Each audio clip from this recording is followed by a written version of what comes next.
as dumpster fire burns wild. Chaos shenanigans at every corner. Sarcasm, a holy sermon in style. Dark chocolate, melted chaos warmer. Fighting this timeline with snark. Every soul welcome, but no recorders. Baptized by laughter in the dark. We stand tall, scorning fake orders. In the church of glory rise, with chaos and shenanigans bright. Chocolate and sarcasm of rise. Together we light up the night.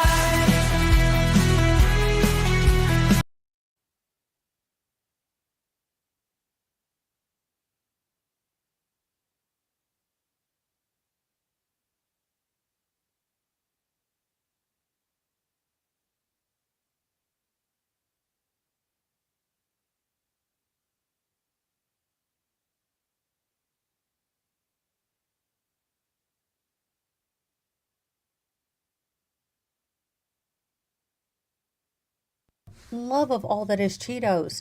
My boobs must be stopped. They keep pushing the mute button. My boobs must be caged.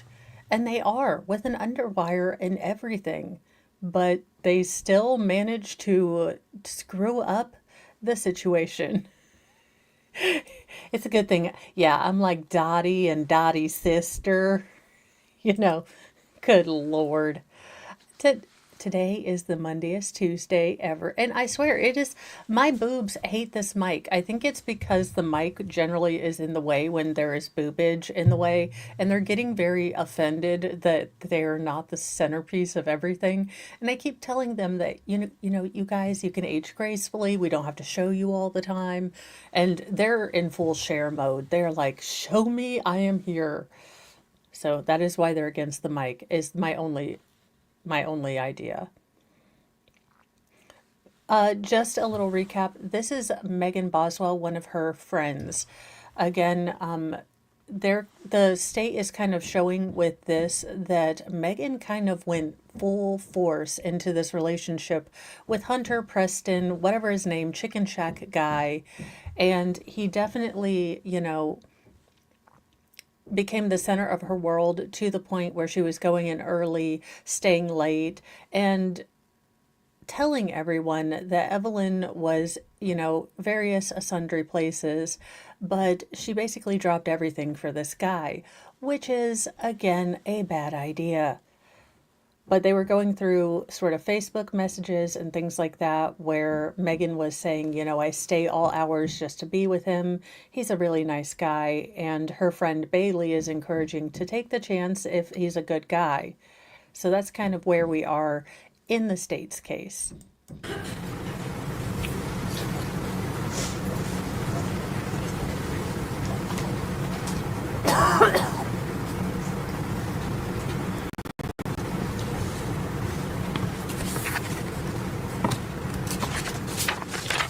And welcome Jim and Not Sure and KLF and let's see, Wolfram and Denise and Heidi. It has another document for you to take a look at. And everyone. Take your time.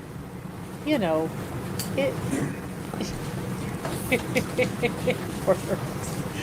one of these days I will be a super professional. I mean, not today, but one day. It'll happen, I swear. Possibly. Have you had a chance to look at that one? Okay. Yeah. Do you recognize that? Not sure, do not feel bad. Oh my gosh, I thought it was a hot dog. I thought it was the Oscar Mayer Wiener truck, and I could not figure out for the life of me why it was perpendicular until I realized it was a rocket ship, and I have a terrible, dirty mind. Because I was like, why is the Oscar Mayer Wiener truck, up or right side just perpendicular? But it's a rocket. What is it? It's text messages between me and Megan. Okay. On what date? December 6th, 2019 at 9:10 a.m. Okay. And is that a fair and accurate depiction of the conversation you had with her by text message that day? Mm-hmm. Your Honor, we'd like to ask that to be admitted as the next exhibit, number 71. Any objection? Before Exhibit 71.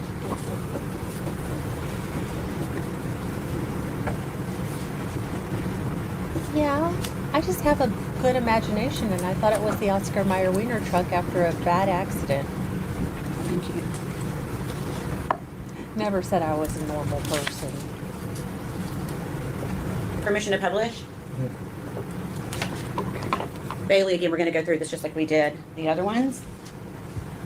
You said this started on about 9:10 on December 6, 2019. Is that right? Yes. Okay. And what does Megan say to you regarding her work? I'm leaving at 11 and coming back at 12, so come by before then. Okay. And you said okay, then what did she say? JK, I'm leaving at 10:44, 45. Is that you were going to go by and visit her? Is that what that conversation? I guess. Okay. I know some time has passed. I was just curious. Okay. So at 11:19 a.m., what does Megan say to you? I'm back now. I left again, but I'm with Hunter. Okay. The same day, around Welcome, 5:30 Christy Marie. p.m., what do you say to Megan? What are you doing? And what does she say? Chilling with Hunter still? Okay, so just quickly, I'm going to go back. Okay. So okay, that's and then what did she say at 7:21 p.m.? I'm going to Hunter's house. Wish me luck. Okay. Okay, maybe I had different girlfriends, but we never like wished each other luck at like married smexy time. Like we never say, "Go home. I hope it's great." Get a no. I mean, maybe it's just me and my friends, but I never was like, I hope you score. Tell me about it later. Never seemed to be anything I asked my friends, but you know, maybe I'm old fashioned. Who knows? And then same day, 11:30 p.m. What does Megan say to you? I'm home now. I was over there for hours. Holy shit. We just talked. It was nice. At any time during that conversation, did she mention that she had Evelyn with her? Did she mention where Evelyn was? No.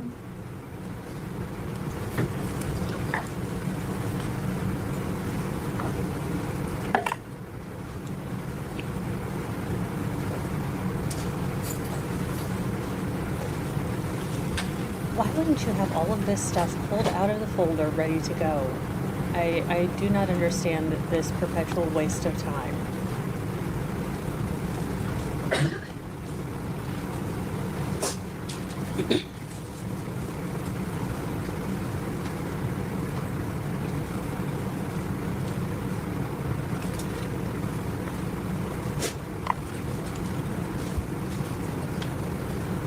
Mott is looking beautiful. I need to figure out what hairspray she used because that hair has not like wilted or nothing.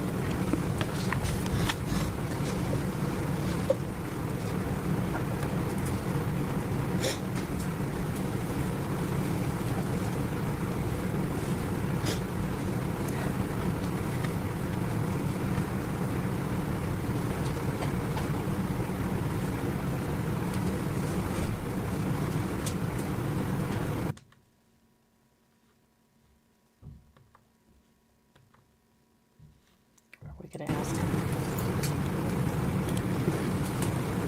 I'm going to pass you another document, and it's about 8 pages. You could just take a look at it, try to keep it in order if you can.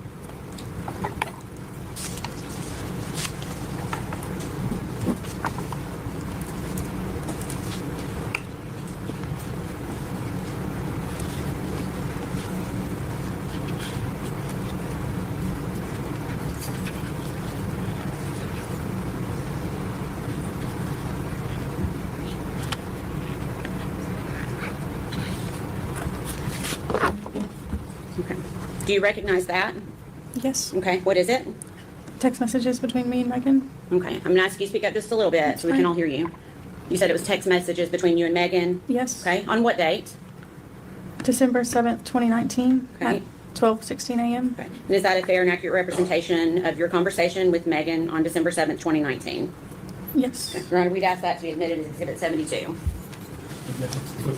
Before Exhibit 71.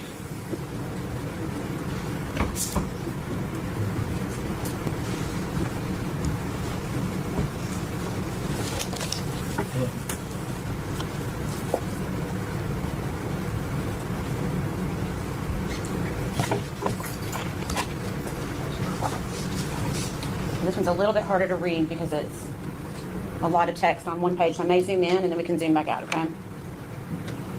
Okay. So it looks like you started by asking Megan a question. Is that right? Yeah, I said, how was everything? Okay. And how did she respond to you? Good. I'm only coming in work for a little bit today, but on Monday, come back and see me. I love you and have a good day at school. Also, Hunter is going to be there after 1, so that's probably when I'll come. So you should stop by then if you do come today, because it's very awkward.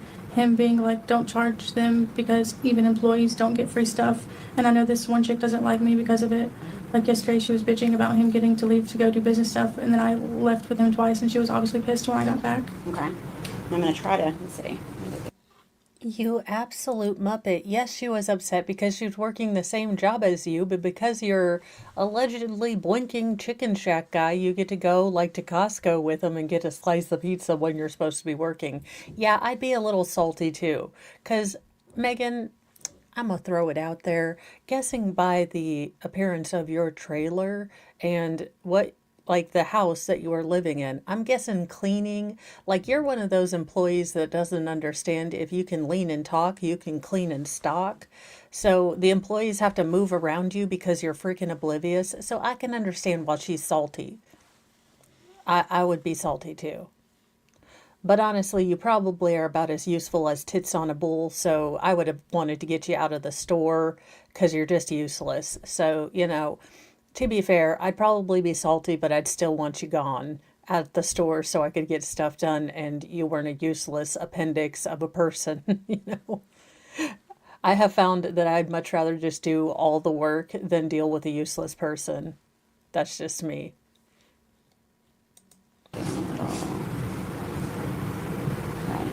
And what did she? It is the There we go. hillbilly What did she Romeo say, and Juliet you after never that wanted. message that you just read? I just feel bad because I know there's like 2 people who don't like me because of it, and it makes me feel like a piece of crap. Okay. Megan, that's because you're not pulling your weight and you actually are feeling shame. And shame is supposed to motivate you to change and become a better person because shame is an icky feeling. We don't like to feel shame. So it should be a motivator to change the things that we're shameful about. Like sleeping your way to the top of the chicken shack. I mean, I have heard of, weird ways to get free nuggets at Burger King, but that is commitment, baby girl. And I kind of appreciate it, sort of. Like, I get the commitment to getting, free potato wedges, but no, actually, I don't. Never mind. I reserve that. Potato wedges are great. If you ever get a chance, try potato wedges from a chicken shack. I can't guarantee they're going to be lacking trans fats or anything, but they taste yum-tastic, in my opinion. The same conversation's continuing at 3:43. Is that right? On December 7th. And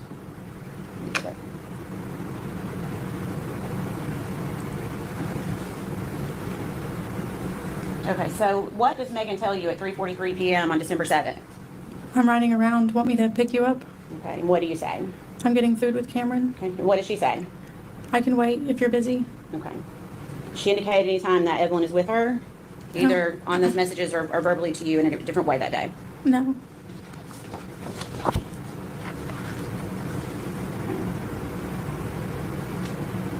Okay, so 3:49 p.m. What does she say to you? Okay, I'm driving. I can't text 1 sec. Okay, and then you say okay, and how does she respond? Where am I meeting you? Okay, and what do you say? We're about to leave the Bojangles in Piney Flats. And what do you say? I'm sorry. What does Megan say in response to you? I'll meet you there. Okay.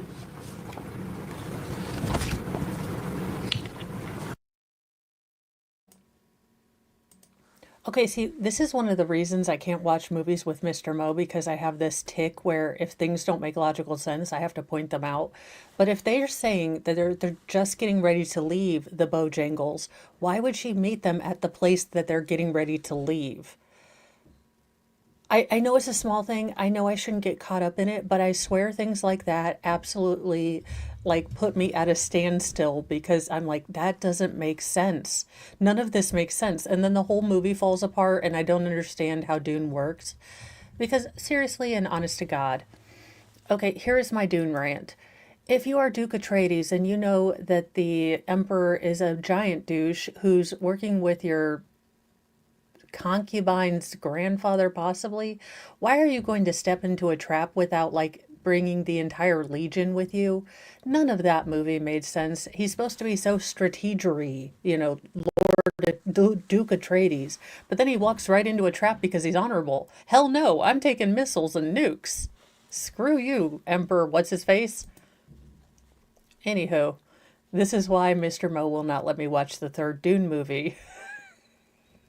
Because I'm like, why didn't he just nuke him? Seriously. None of this makes sense. You walked into a trap. You knew it was a trap. You walked into it and you still knew it was a trap.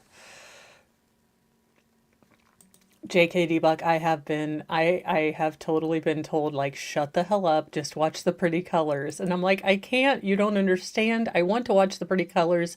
I want to watch the dumb thing and just watch pretty colors, but I can't because my brain works.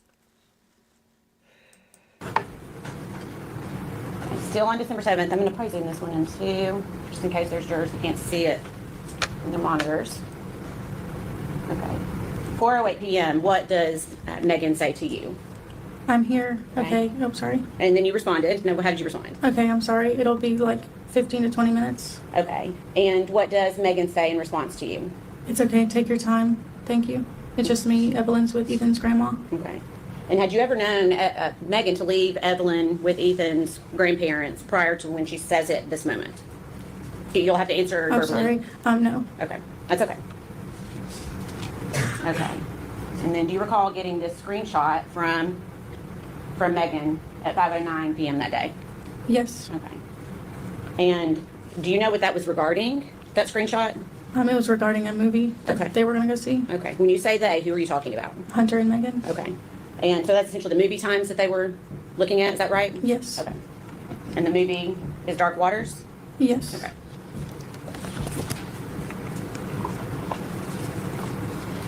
And then you respond with a question mark to her. And what does Megan say to you? I got no context other than that. Okay. And then she then explains, I guess she realizes what it is. What does she say? Oh, it's a movie. And what do you say to her? Is he asking to go watch it with you? And then what does Megan say? Yeah. And then what do you say? Are you going to do it? And how does she respond? Yeah.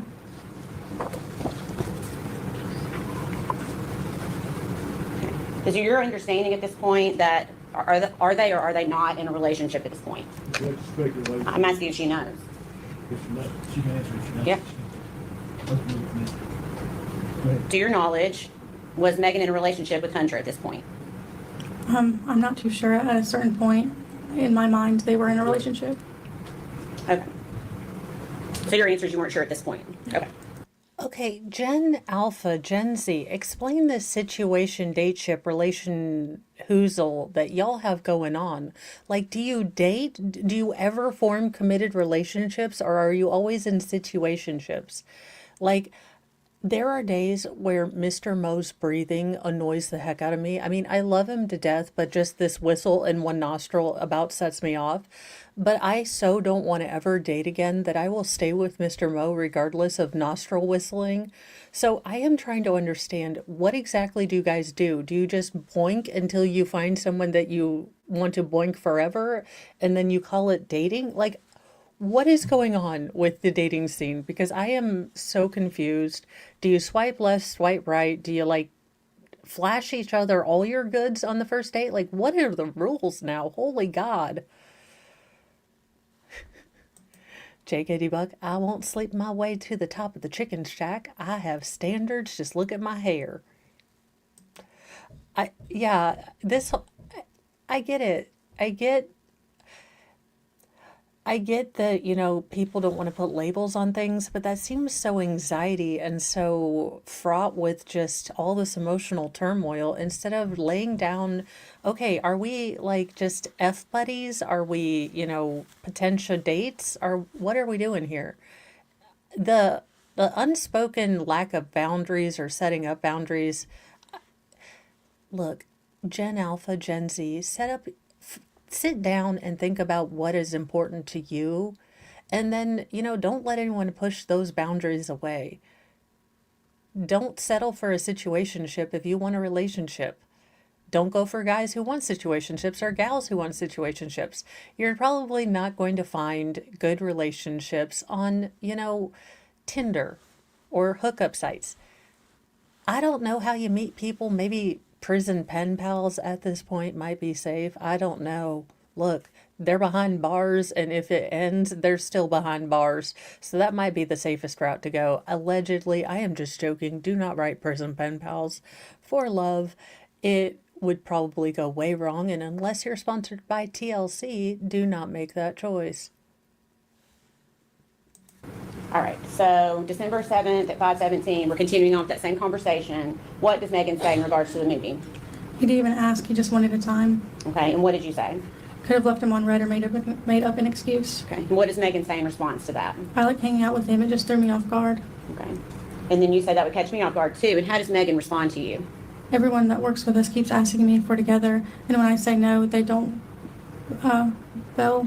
And like this one girl was like, "I'll go with you all then," and I was like, "Bitch, I don't care." Okay, so that's what IDC is? I don't care? Yeah. Okay. That's okay. Okay, so same day at 8:04 p.m. Okay, now, sweetheart Megan, see, your coworkers have what's called ho-tuition. They have hodar, okay? And again, if you want to engage in, all the smecks forever that you want without attachments and you're good with that, that is fine. But most women are generally not. Most women are generally not happy when women kind of tend to, sleep their way to the top. So again, their hodar was going off. It's not their fault that they saw smoke.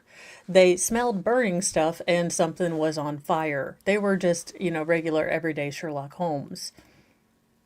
And you weren't subtle, ma'am, showing up at 4 a.m., staying till closing. Oh, I'll do anything to help you, Hunter. I just love talking to you. Do you want me to, increase the grease in the, fry later?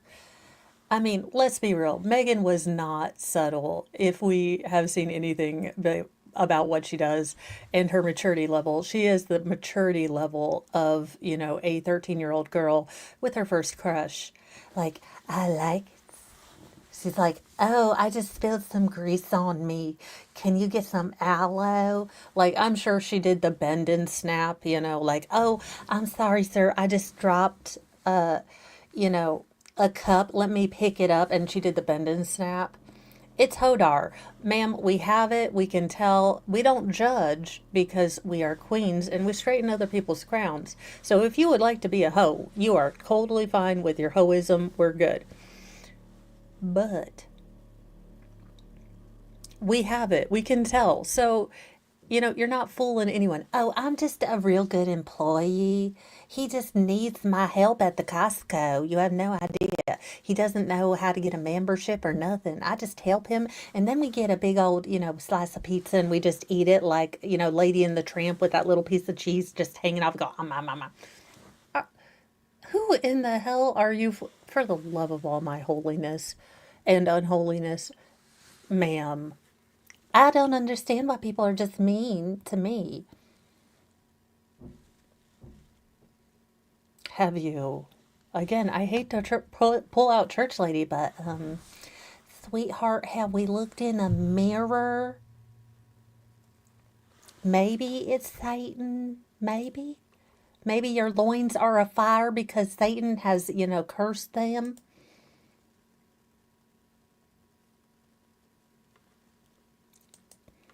Ugh. Let's get back to the hoism. What do you ask her? How was the movie? And how does she respond? It was fine. Okay. And you asked, didn't you enjoy it? And what does she say? The movie was just kind of long. I liked getting She's a regular effing Siskel and damn Ebert. Both of them. It was long. See him. Okay.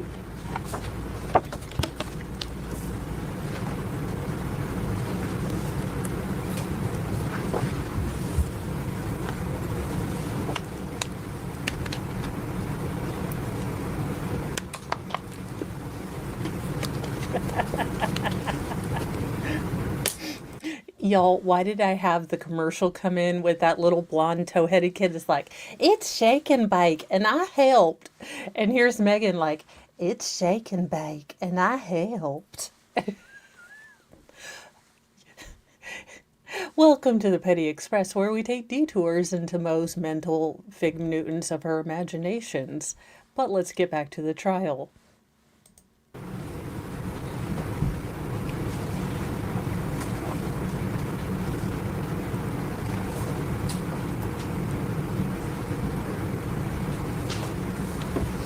Oh, good night, nurse, ma'am.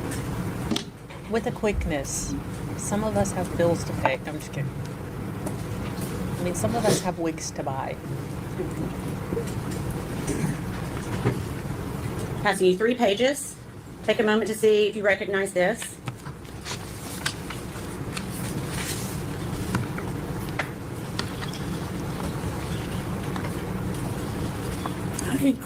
Yeah, I recognize it. Okay, what is it? Text messages between me and Megan. Okay, on what date? December 8th, 2019 at 11:53 p.m. Okay, and is that a fair and accurate representation of your conversation on December 8th, 2019? Yes. We'd offer that as exhibit number 73. No objection. Full exhibit 17. Glamma has a sticker already. You could see her. She was ready to go. I love Glamma with her little choker, all snazzy.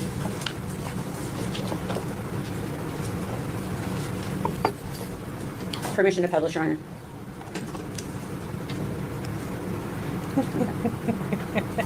Okay, so around 1:53 p.m. on December 8th, you ask her, what are you up to? And what does she say? I'm with Maddie's brother Okay, and you say, where are you? And what does she say? at the chicken shack. I And got then you one ask her word if to she's say. Y'all need working, a Dairy and Queen. what does she say? No, we're not open. They're just working on stuff right now. Okay, and you ask her it's closed today, right? And what does Megan say?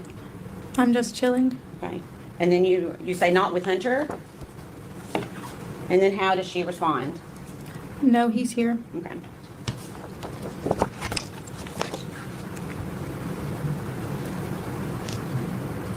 Did she indicate to you in text message or in another way that day where Evelyn was?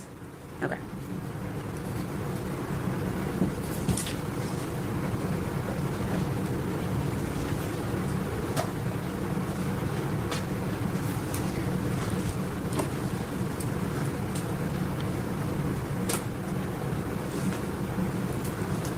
Learn how to use the Elmo. You are making it impossible, ma'am. Put it on the Elmo so we can do it.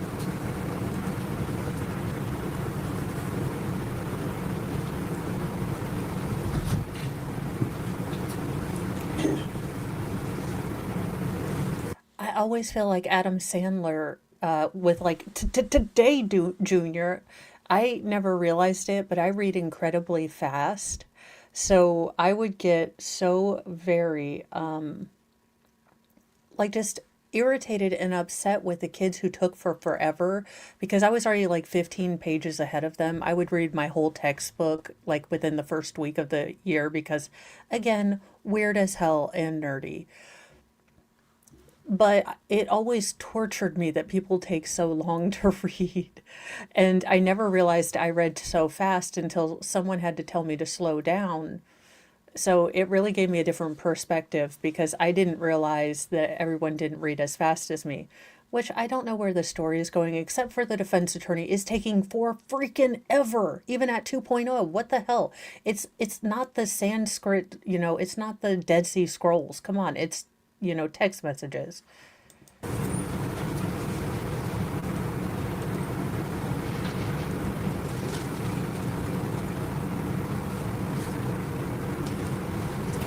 pass you 2 pages. Same thing, take a look at it and see if you recognize it. This bailiff, as soon as he sits down. Sir, you might as well just stay standing. I do recognize it. Okay, At what is this it? point. Text messages between me and Megan. Okay, what's the date for those messages? December 13th, 2019 at 3:56 p.m. Okay, and is that a fair and accurate representation of your conversation with Megan Boswell on December 13th, 2019? Yes. We'd offer that as exhibit number 74, please. No objection. Full exhibit 74.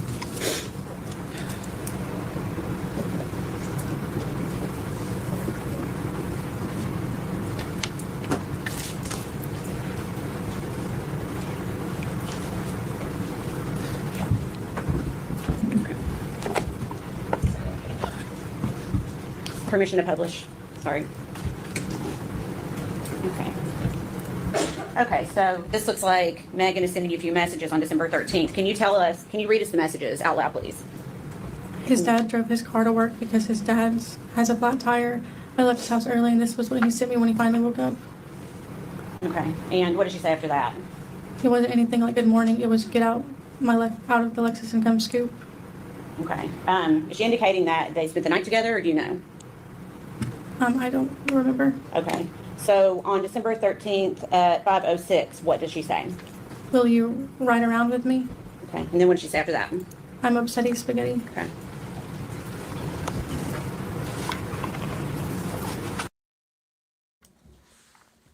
Okay, Megan, sweetheart, Mama Mo has been through this before. It's called he's not that into you. You are the woman that he will conveniently use. You are not the take home to mama girl. It sucks to be that girl. It really does. To realize that he is just not into you is a rejection and it hurts.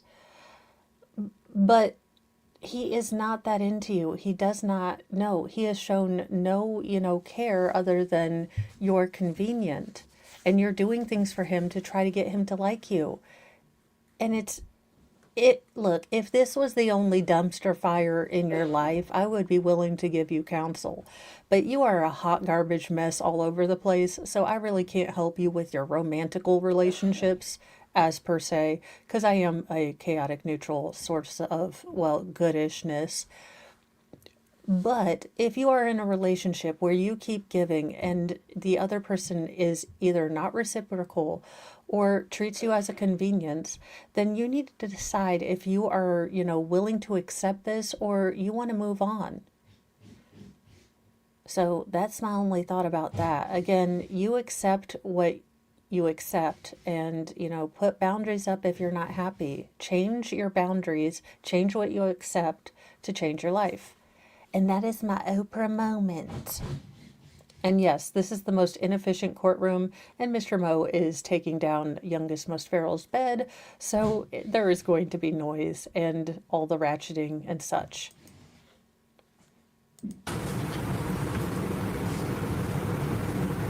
Okay, and then you respond to her. What do you say to her? Hey, I'm sorry. I had my notifications turned off from Messenger. I'm out with Cameron right now. I'm sorry. What's wrong? And what does she say? It's skit. I'm so fucking irritated. Okay, is it skit another, what does that mean, if you know? I don't know. Okay, It might have been fine. typo. I'm not too sure. Okay. What the is skit? Is that a newfangled term for foobar? Because I understand foobar. I get foobar. And yes, that relationship is foobar. Again, do not sleep to get to the top of the chicken shack, because that's going to make returning to work when he finds Mrs. Chicken Shack really weird. Okay, And then you're just the side nugget. so we'll stop on the messages for a few minutes. So in these messages, Megan told you that Evelyn was with her grandmother. Is that right? Yes. And she told you that Evelyn was with Ethan's grandmother. Is that right? Yes. Did she ever tell you anything different than those two things about where Evelyn was? Sometime around that time, she had told me that Ethan came back from Army leave and that he was going to see her for the week because he was back in town, and then he ended up filing for emergency custody for her. And then within that time Absolutely period. no problem. Thank you for joining the he, replay crew. Like, had emergency custody, and they were supposed to go to court and stuff over it. And then at that point, like, he had emergency custody, and then they had shared custody, and then, yeah, then they had shared custody. Okay, so it sounds like this was more than one conversation. Is that Yeah. fair? Yeah, it was all of this was between December and January. Okay. When you had these conversations, Hey, Megan, here's the only problem with your little story fantasy thing.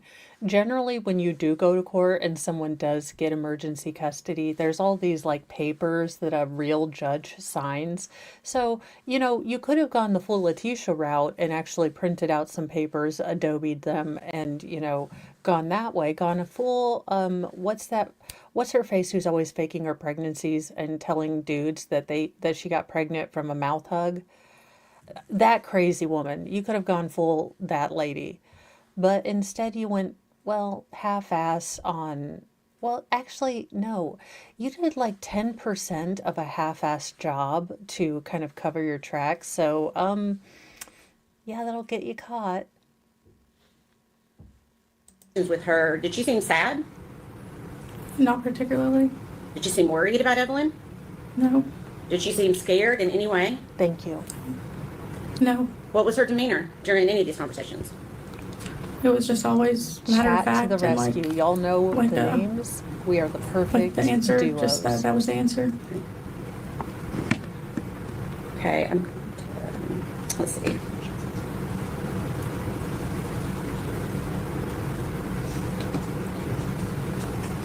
And here's the part that Megan really honestly doesn't get. Subconsciously, I don't even mean to talk about my youngest, most feral that much, but as a mom, and my child is the most specialist thing ever. Like when he does something funny, or when, one of my other kids does something that I think is worthy of praise, I want to share it with you guys. And it's not a, boastful thing. It's just like a sort of reflex. Like parents will just slip in things about their kids because that is their world. That is kind of how the touchstone that everything in their life comes back to. The kids have to go to practice, or we have to get, this, that, and the other for the child. Oh, he's lost his classes. This kind of just comes up in normal conversation, and it never did once Evelyn was no longer there. She is like a toddler with object permanence, before that. With a newborn baby, you can show them a ball, take it away, and the ball ceases to exist because they don't have a concept that regardless of where the object is, it's still permanent. For Megan, it seemed like Evelyn was a useful prop to show that she was kind of adultish, but once she met a guy and went full head in, then she was, of course, as Susan Smith and, Diane Downs and other trash fire people have done, she decided her child was a liability. Now, this is all speculation, in my opinion, kind of stuff, but from what I'm piecing together with the short duration of the relationship, her just immediate jump in, her wanting to, possibly get pregnant by Chicken Shack guy to trap him, it just all reeks of Amber Heardism. A codependent personality kind of thingy. Now, I'm not a doctorologist, so that's as far as I'm going to go. I'm not going to Dr. Spiegel it and say I saw her movies. Also, doesn't that hurt your jaw, Mr. Spiegel, Dr. Spiegel? I'm just asking for a friend because that looked like TMJ causing.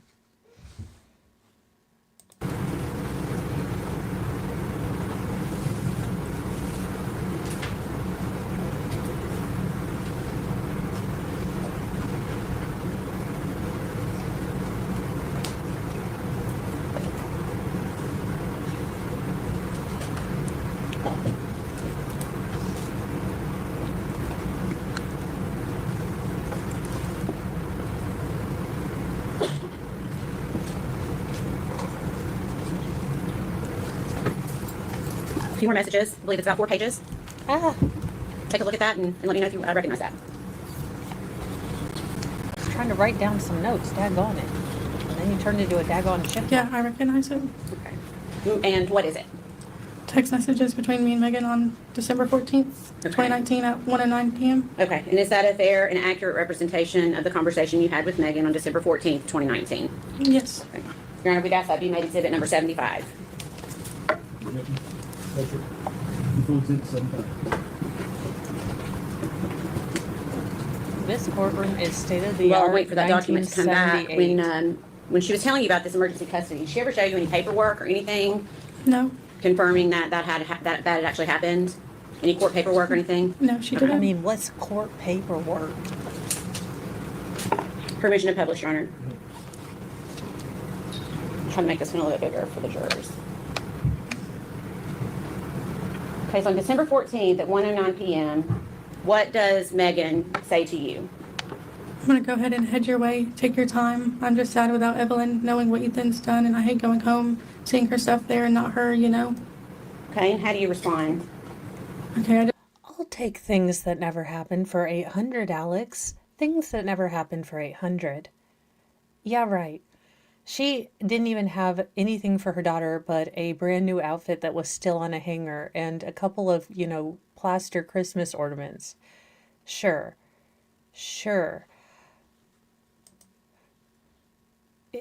Yeah, I get that, but you would have I have all the paperwork, I have the documentation, this is my lawyer, this is the time of the hearing. You generally know a little bit of something, not well, we got emergency custody. I don't remember the date. It was kind of vaguely in February. Yeah. I just got out of the shower, but I need to get dressed and everything. Okay, and what does Megan say?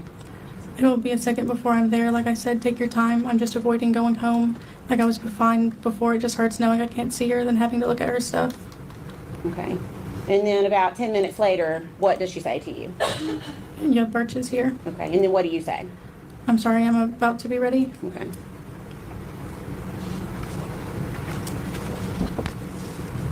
Prior to this text conversation, had she told you where Evelyn was? Other than what we just talked, has it changed at all? During that time, all of it kind of morphs together, so I can't say for sure.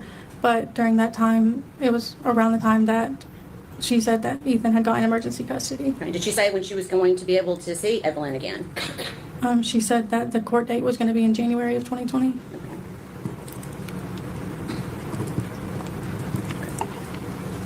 Okay, so I'm assuming you're still getting ready while she's waiting for you.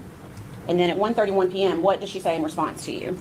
It's okay, take your time. Like I said, it's better than me being home. Before we go further on that, did she ever indicate, other than what she said about not wanting to be there, about why she didn't want to be home at that time? That was around the time that she was saying that she didn't want to see Evelyn's stuff because it made her sad. Okay. Okay, so on December 14th at 8:09 p.m., what does Megan say to you? I'm getting a hotel tonight. I don't want to go home. Would you stay with me tonight? And then what do you say? Can you not spend the night with Hunter? And what does Megan say? I just don't want to right now. Long story. Okay. So what would prompt a woman who is hell-bent on getting free tater tots for life, a chicken shack guy, dropped everything, dropped her baby, to be there from 4:30 a.m. to 12 p.m. every day just to bask in the aura of his shackness, I guess. So why does she suddenly not want to see him? Why does she suddenly not want to be home alone with ghosts, maybe? Sometimes empty houses echo with, the terror that happened in the house. Being alone with your thoughts when you carry such a dark secret is pretty sucky, isn't it, Megan? And then at 8:31 p.m., what does she say to you? Continuing essentially the same conversation. Hunter is sweet and all, but I'm upset over Evelyn, and I just don't want to be all lovey-dovey and happy right now. And then what do you say? Yeah, I understand that you were happy to see him, but was it too much? What hotel are you at? And what does Megan say? I was excited to see him, but now I'm just not in the mood. And you'd She ask her which has a hotel headache, she was y'all. at, and what did she say?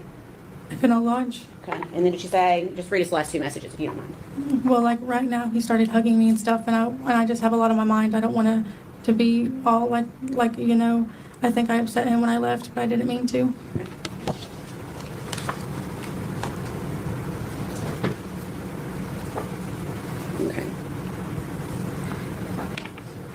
And did you, in fact, go to the Econo Lodge that night with Megan?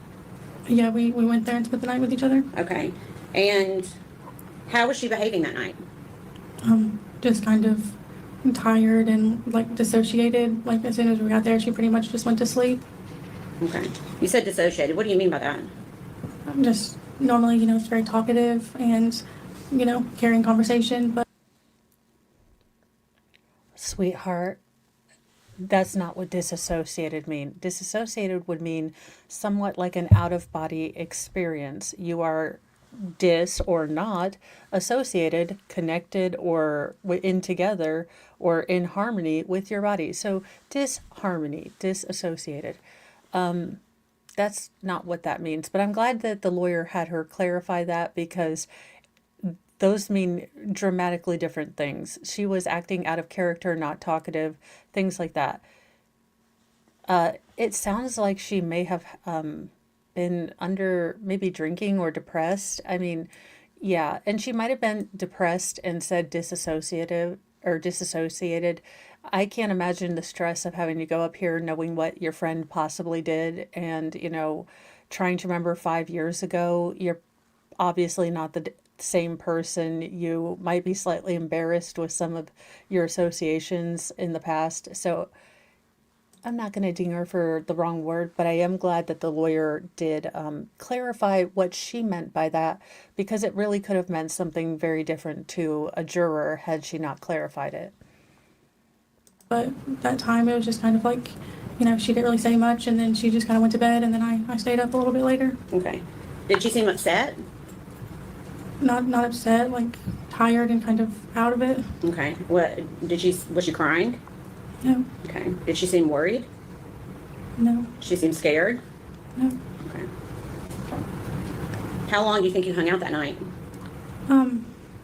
Not long. We went to sleep pretty much not too far after getting there. Okay. Did that surprise you? Yeah. And why did that surprise you? Like that was like the first time that we ever like spent the night with each other, so I was kind of expecting us to, hang out, but she just kind of went to sleep shortly after we got there. Okay. And then the next morning, did you talk at all that next morning? Yeah, she got us pals, and then we quickly separated after we woke up. Okay. Did she tell you what she was going to be doing that day? She said that she was gonna go hang out with Hunter. Did you mention Evelyn that morning? Not that I recall. Okay.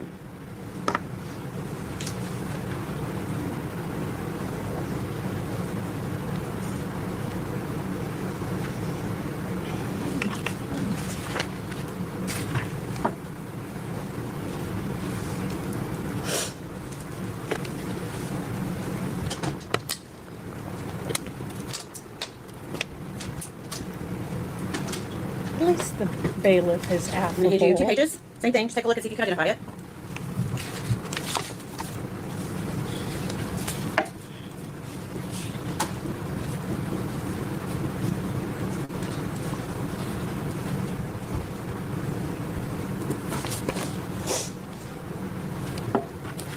Yeah, I do. Okay. These are text messages between me and Megan. Okay. What's the date on those?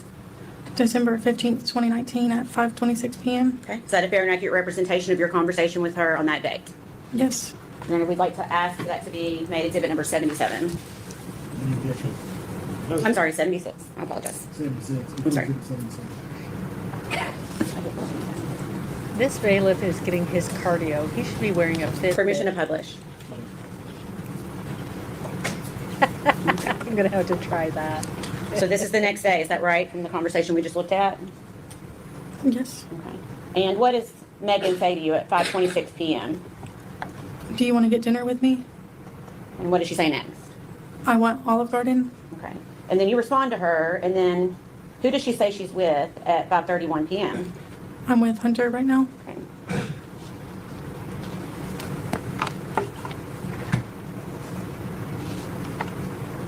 And then she sends you one more message that date at 5:35. What does she say?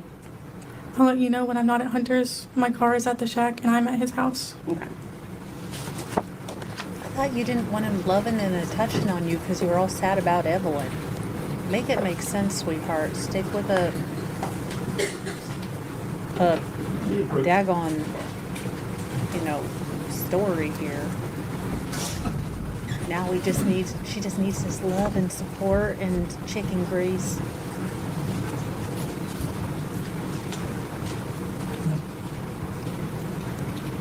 To be fair, I can be seduced by Olive Garden's unlimited soup and breadsticks.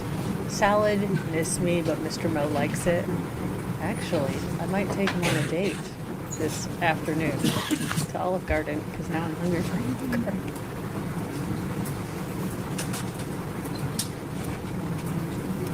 Come back here because of the sodium. My body does not like sodium.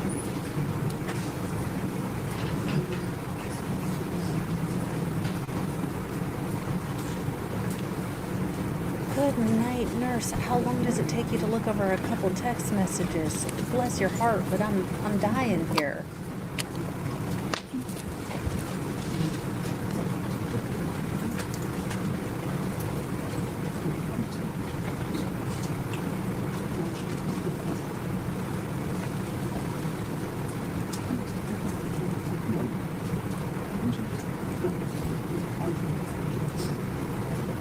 See, they're trying to test me because I keep adding the number to the bailiff up down, and as soon as I get ready to change the number, she starts asking a question and I have to go back to normal 1.25105 speed. So they're trying to test my skills here. But I'm a win.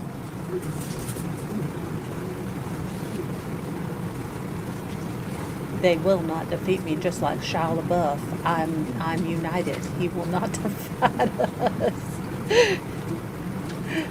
Yeah, I'm not a big fan of restaurant pasta. I don't know why. Olive Garden, ew. Like, I'll do the soups, but restaurant pasta, just not my jam. I get people like it. Just give me a steak. Or chicken fingers. Classy. Oh. Thank you so much. Oh, I have a shift key over here. Oh, now y'all are gonna get it, because... Oh, wait. Alright, I'm gonna have to figure out all this custom-y stuff here in a minute, because possibly...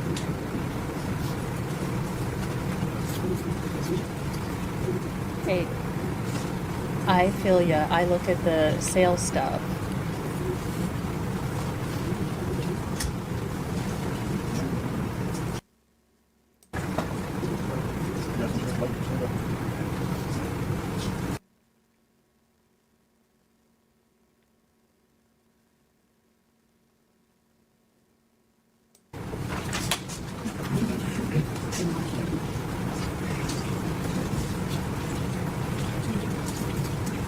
Alright, we are having a sidebar. Looks like something spicy was in those text messages, and the defense doesn't want it in, or maybe there's some hearsay or some other general shenanigans.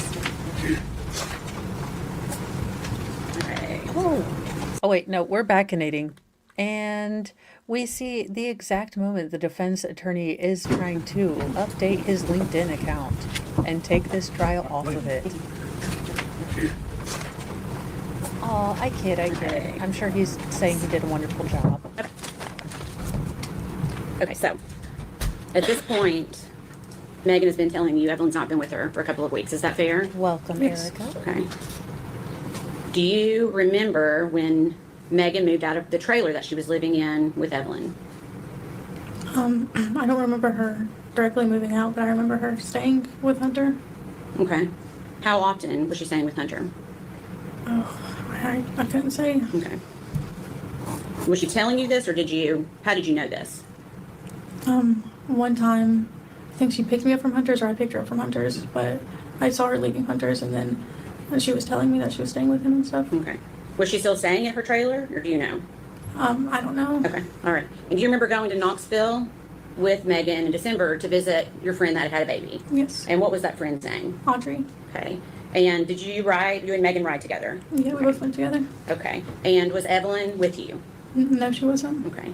How was Megan acting that day? Um, speculation. I'm not asking for speculation. I'm asking to how Megan was behaving.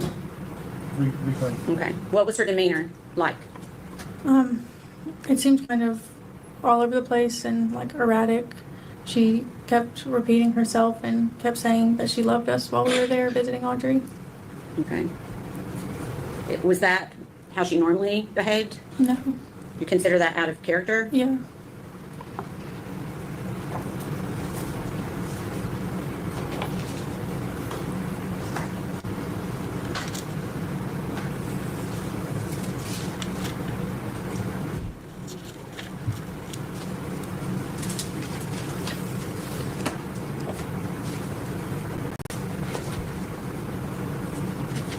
Okay, so the baby that they went to visit was born. So when Audrey had her baby, her baby Kyrie was born on December the 9th, 2019.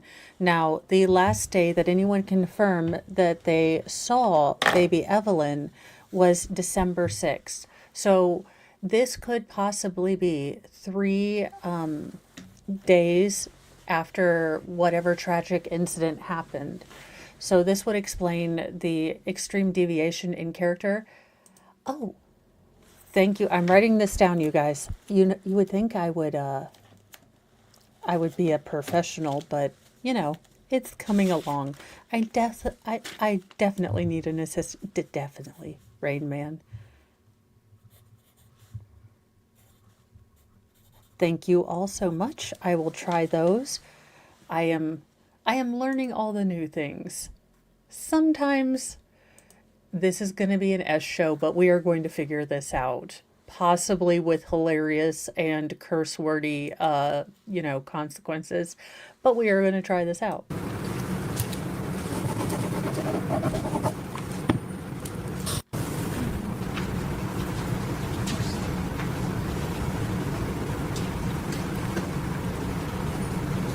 Awesome. Thank you.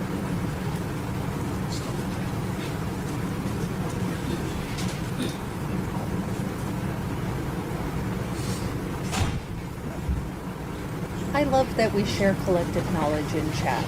I feel smarter because you guys know things I don't know, and I maybe know a scotch that you don't. We passed you one page. No, we're skipping the passing and the dance of the bailiff. We are coming back to questions for the love of all that is unholy. Blow this one up too because it looks a little bit smaller. So on December 23rd at Oh, and 4:44 welcome, p.m., Shelby. where does Megan say that she is at? I'm at Ethan's grandparents with him. Okay. And then what do you say to Megan? OMG, how's that? You with Evelyn? Are you with Evelyn? Okay, so you're essentially asking her if Evelyn is with her. Okay, and what does she say? Yes, and good. Okay. And then jump to the bottom. You ask her a question at 4:45 p.m. What do you say to her? I'm sorry, repeat that. At 4:45 p.m., what do you say to Megan? So please send pictures of Evelyn. I miss her. And what does Megan say to you? So I will in a second. Okay, y'all know I have a personal bubble thing, but I can't see people cry. I would go and awkwardly hug her and then try to pat her hair. Look, I suck out loud at human comfort. I do try, all of the, neural things are there and I want to be supportive, but I end up just kind of patting your hair and awkwardly. So I want to give her an awkward, petting hug and just, I can't imagine the betrayal knowing that your friend possibly did this. And then also, again, we tend to deeply internalize, and I'm talking about women and mostly me, but, making it a problem with what did we not see? Did we not reach out? Did we, how could we not have known what was going on? We tend to deeply internalize, and I can't imagine the battle she's having to fight with, the person she thought that she knew. And the reality of what her friend possibly did. And, it's probably all crashing home because she bought the lie. She thought she was with Evelyn and she dismissed her and wanted to see pictures. And what Megan didn't get is that the rest of the world, and this is my speculation, this is my dime, store psychological astrology.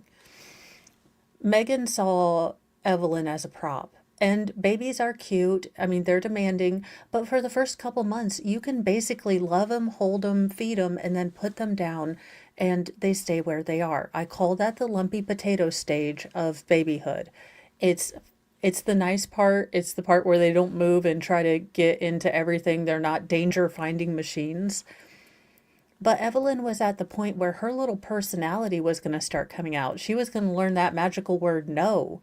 She was no longer going to be that silent kind of purse puppy prop that Megan wanted. And she was also an obstacle to this new man. This new man probably didn't want to, have a baby around, and also what if Hunter started liking Evelyn? Then Megan wouldn't get that attention, and Megan needed that attention. She needed that attention so much. She would wake up at 3 a.m. to go hang out with Hunter at 4:30 a.m. while he was plucking chickens or whatever the hell he did. I don't want to know. I just hope Purell was involved. But this is how a real person reacts. Megan has done the little under eye cry, the kind of fake cry that morphs into, I don't know. So it is just so incredibly sad, and I hope that she has a good support system and doesn't blame herself, because that is the cruelest thing that people like Megan do. Is we want answers. We want to make sure that we didn't do anything to cause this. We weren't the nexus. We didn't, so we can see it next time. And it brings in a lot of self-doubt, a lot of self-criticism, and a lot of, why didn't I notice this? But Megan wore a mask, and if you trust someone, if you've known someone for 10 years, you couldn't imagine they would do this. It's heartbreaking, the level of betrayal that Megan has, perpetrated on everyone in her life. Okay. Did Megan send pictures of Evelyn that day? No. Bailey, do you need a minute? Okay.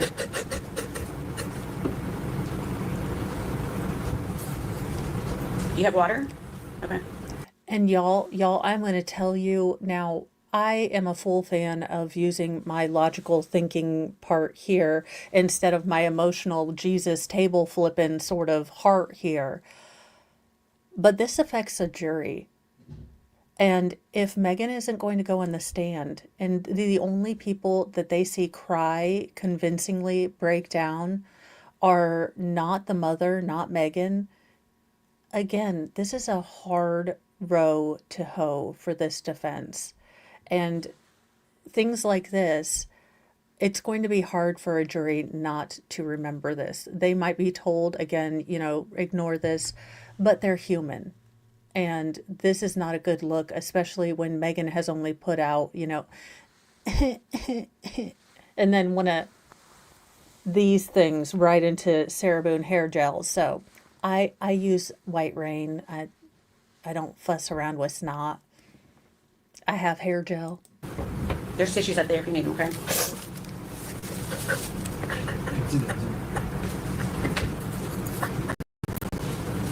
Grandma, get up. Let Grandma give her a hug. Look, I'm telling you. Now, I don't know from personal experience, but I think a Grandma hug would cure just about everything. She looks like, okay, and I don't mean any disrespect, but those women that will just engulf you because they're just pleasantly, just fluffy and all soft and comfy, and they just give you a hug and it feels like warm sunshine and, a cloud. Yes. She just needs a grandma hug, and I think everything's going to be okay. Because again, you get a Mo hug, I'm awkwardly petting you. Like I suck out loud at hugs. I want to offer comfort, but I end up being semi-spastastic about it. And I'm just like, Look, I don't know how your personal bubble is. I want to give you a hug, but how about a high five, like a thumbs up of encouragement? I do. I suck out loud. It is not my strong suit. Again, I want to give comfort, but it's not somewhere I shine.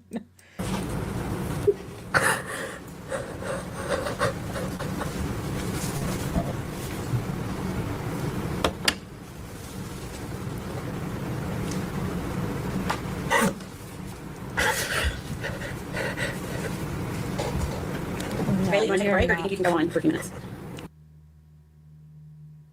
We are not going to watch her breakdown. That is so personal, and it sucks that her friend. All right. Secretary. Thanks, Your Honor. Yes, sir. Okay, we're going to postulate here just as soon as they get to Swampy Miss. Okay, ma'am, miss. Oh no, I'm about to go off. Your friend is over here, hiccup freaking crying because of the loss of your daughter that we've only seen the fake stupid crying. You put your friend in this situation because of your actions. You have so many more victims than just baby Evelyn, allegedly in Minecraft, but not adjudicatedly, however futuristically we hope.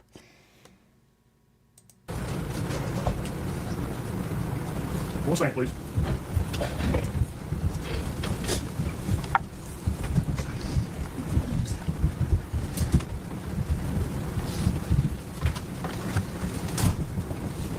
Ready, say anything? All right, are you ready to try to continue? Yes. Okay.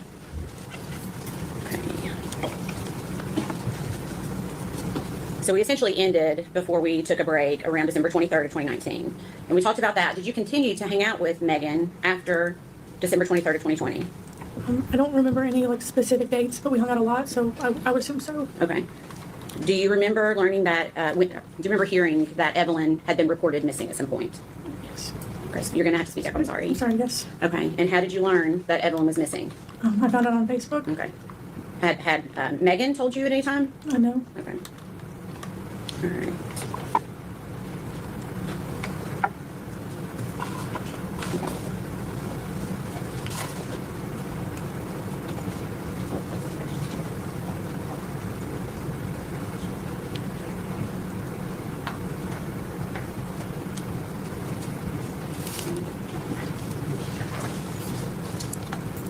Yes, I do recognize it. Okay, can you tell us what it is?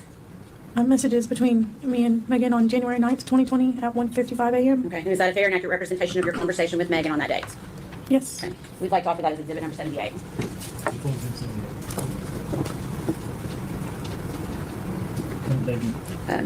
January 9th.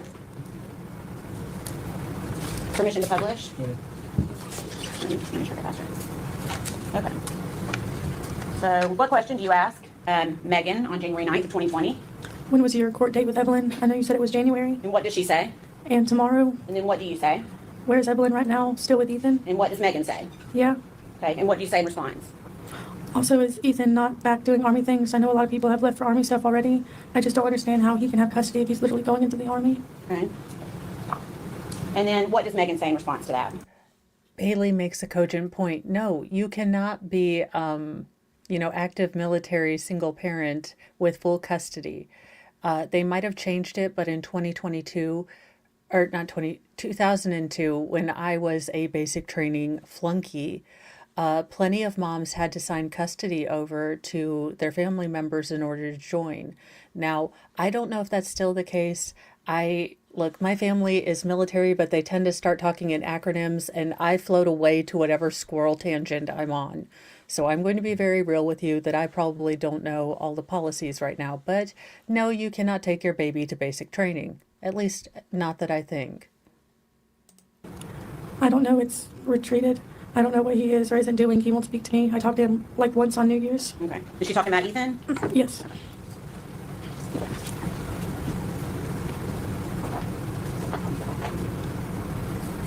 That's your document.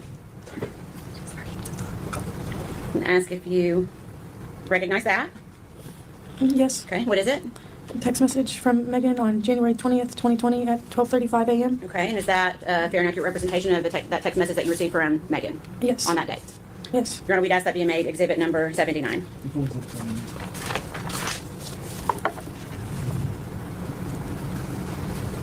Permission to publish?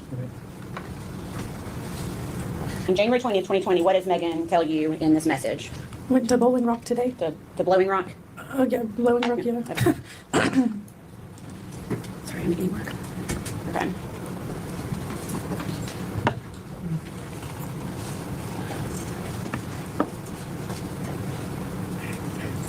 I kind of like that the bailiff Your Honor, name your first word, moseys. Just wanna make sure. I so rarely get the chance to say the word he moseyed on over, but the bailiff on normal speed is a mosier, and I like it because I rarely get to use that word, and it's so fun to say. It kind of fills up your entire mouth, and then, you kind of get to, okay, maybe, look, like I said, I'm a weird person, so being able to say fun words I know that I don't generally get to say just tickles me pink. I like that. I get tickled about small things. It's it makes the day fun.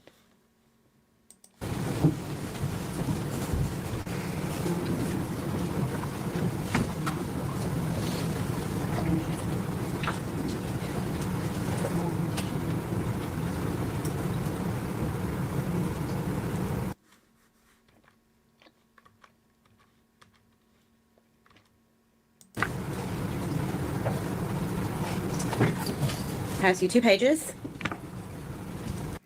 Moist doesn't bother me unless it's accompanied by the word taint. Taint is the word that kind of, while it's fun to say, it kind of icks me out. Just the general concept of the just kind of icks me out.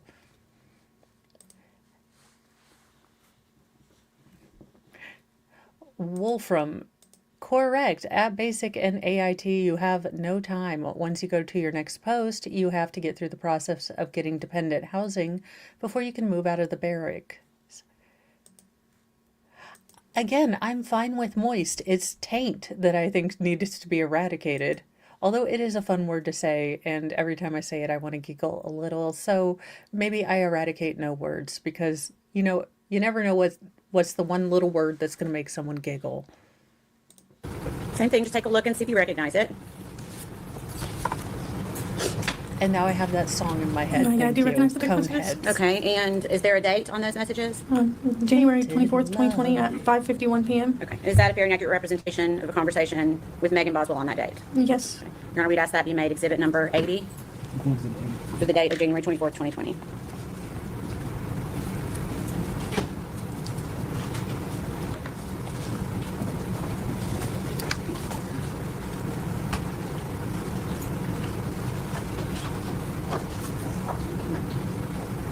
Okay, permission to publish, Your Honor?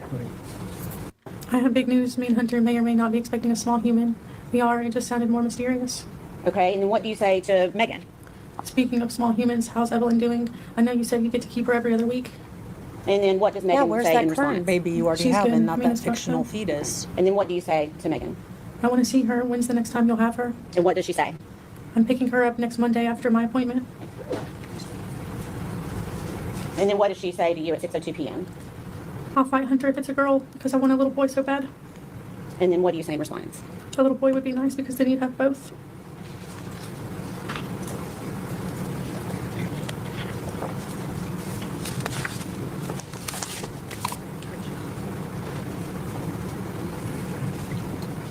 She does, but I am trying to keep in the spirit of in the theory speed run. Same thing. Take a look at this and let me know if you recognize it.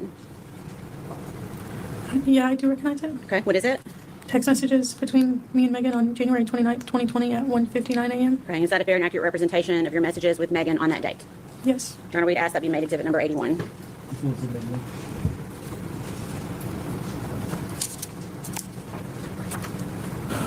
Permission to publish. What do you ask Megan on January 29th, 2020? Do you still have Evelyn? And what is her response? My grandma does right now because my mom's sick and stuff. I didn't want to bring her around. Okay, and what do you say in response? Will you have Evelyn with you? I really miss her little baby face. I bet she's grown so much since I haven't seen her in like a month. And then what does Megan say? Yes.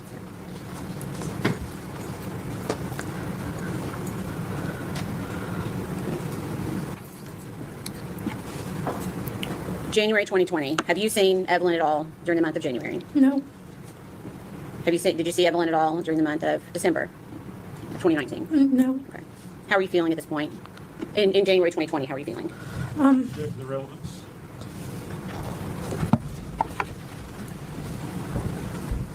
And that is fair. Her feelings are somewhat subjective and maybe not quite about the case. And while she can kind of tell them, that's more of a victim impact statement, in my opinion, but I'm not a lawyerologist.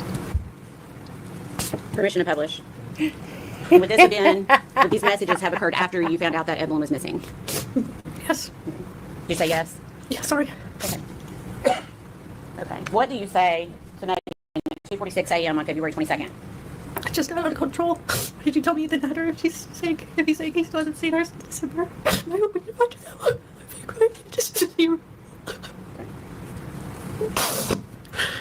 If whoever you said has her in that interview, I hope they bring her back and everything. Okay, so you said, I'll try to help you a little bit, okay? You said to her, if whoever you said has her in that interview, I hope they bring her back and everything. And then, can you tell me what Megan says in response? Me too. I just couldn't tell anyone because I was worried the person might run or harm Evelyn or someone else in my family. Okay. And then you say, I'm just so confused about everything and I don't know what to believe. So just please tell me the truth and be upfront with it because I love Evelyn and as much as you do. And I feel like I deserve the truth. I know you felt you needed to lie to keep Evelyn safe, but I hope you understand where I'm coming from. And what does Megan say in response? If I could tell you anything, I could, but I was told not to. As soon as I can talk, I promise you'll be the first person I come to.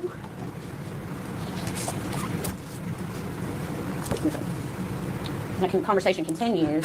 You ask her, do you think Evelyn is okay? Or do you think this person would do something to harm her? I hate not knowing anything because I'm so worried and my mind just goes to the worst. You say, God, that makes me worried because it seems like she's the person that would have had Evelyn. And who are you talking about there?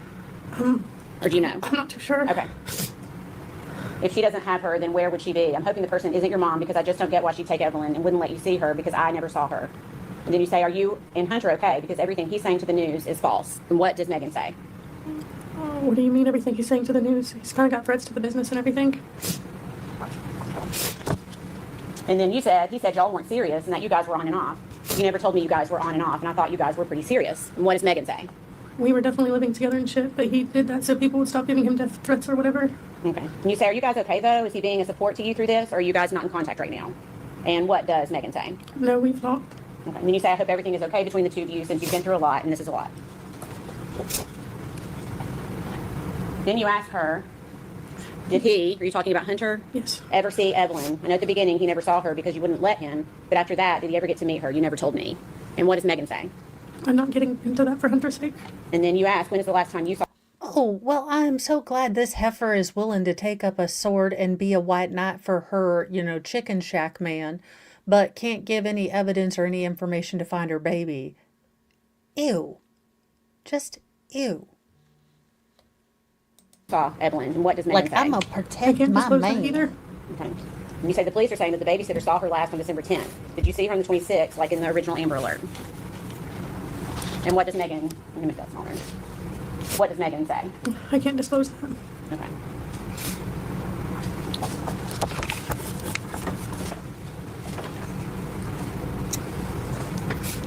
Well, Megan, let me just put my bullshit-o-meter glasses on. Let's see, more worried about potential fictional fetus, baby daddy, chicken shack man. Hadn't mentioned that her daughter was missing. Let me see if I calculate this all right. Waited 3 months, made grandpa call in, told a bunch of BS, useful as a tits on a bull stories. Yeah, I have done all my let me just click at it.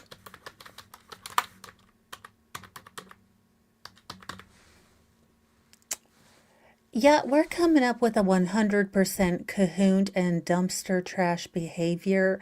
Is that the read that y'all are getting? Because usually my petty calculations are correct. But I'm just making sure I had the equation right. This heifer, this unrelenting, unmitigated, self-indulgent, entitled baby child who ended a child. I'm sorry. Look, my bias has done taken me. This chick, ew. Did Megan ever tell you anything different other than the things we've already talked about? Um, the other things she told you about where Evelyn was. Did she ever tell you anyone else had Evelyn? No. Okay. Did you ever ask her about her mom? Yes, on February 22nd, we ended up hanging out that day, and she told me that Evelyn was with her mom. Okay. Did she get concerned about that at all? Not really. Okay. Was she worried for Evelyn? I mean, at that point, I just was kind of in my own head about everything, so it's kind of hard to tell what she was feeling because I... No, stop protecting her. No, she was acting off. She didn't act like I expected her to act. Come on, be brave. Tell her that she was sus to the max. Again, this is what I would do, but she's not my friend. I don't really care, so I don't have those kind of ties that would keep you from kind of, spilling the tea. I'd be like, would y'all like tea with sugar or snark? Because I got all of it. Come over, sit by Mama Mo. If you don't have anything nice to say, you come sit over here next to me. We'll be best friends. was just kind of, everything was too much at that point, so it's hard to say. Okay. Well, I'm asking specifically about when she said Angela, her mom, or Angel, had Evelyn. Did she seem to be scared for Evelyn's safety? I mean, I don't guess so. Okay.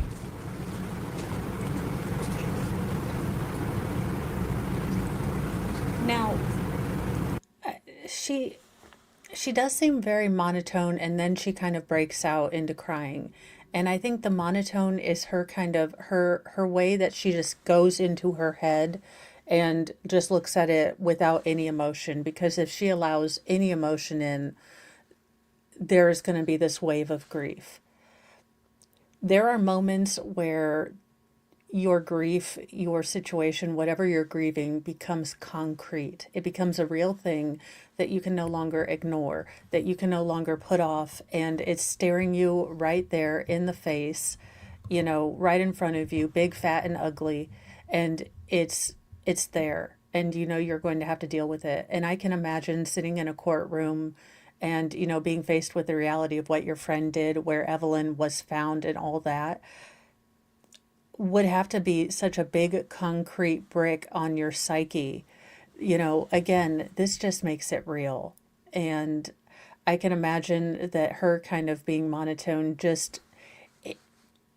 it makes it possible for her to get through this.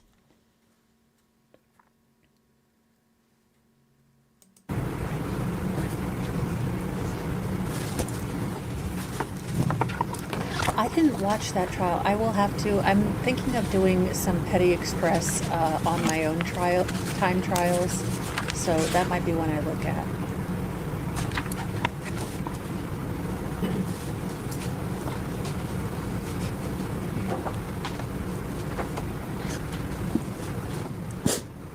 Did you see Megan in person that day? Yes. Okay. And do you recognize what I just handed you?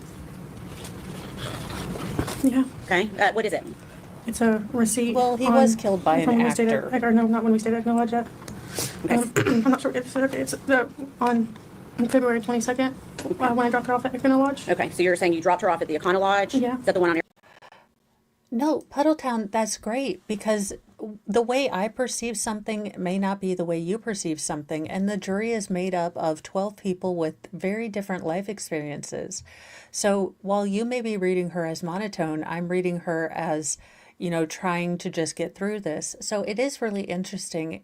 And I don't think there's a right or wrong answer, because we're all going to, see her testimony through our own personal lenses.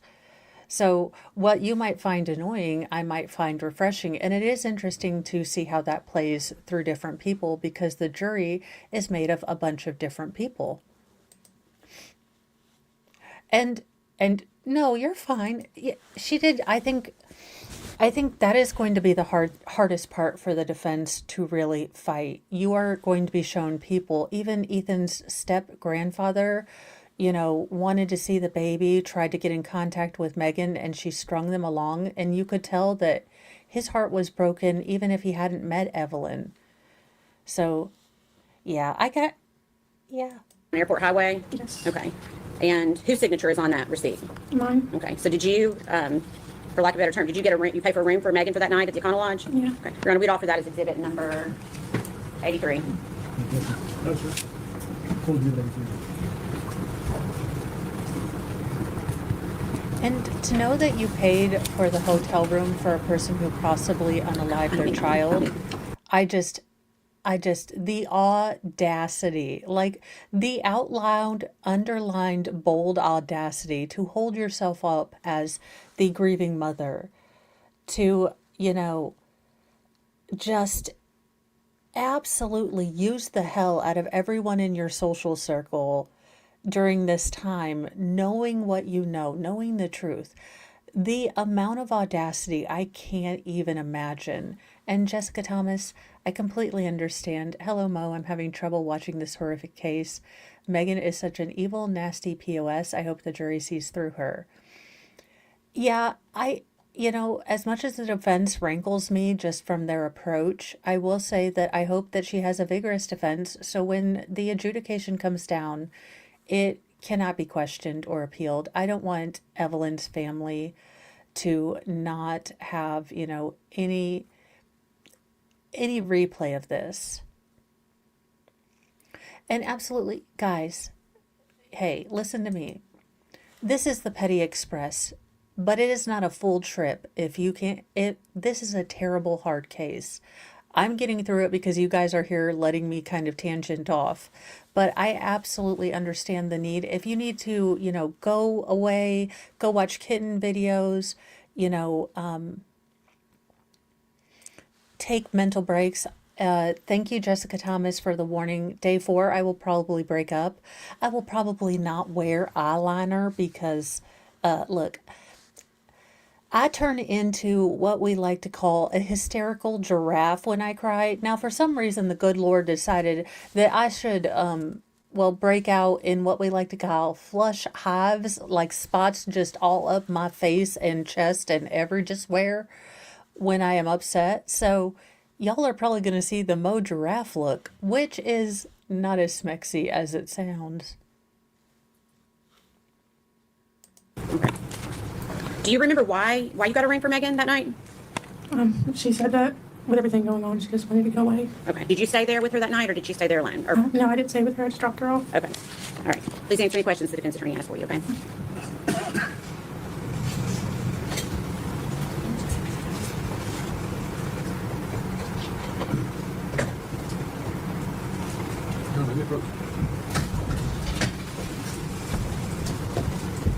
Yeah, it really is. You're putting your faith in 12 people that have totally different experiences. And absolutely,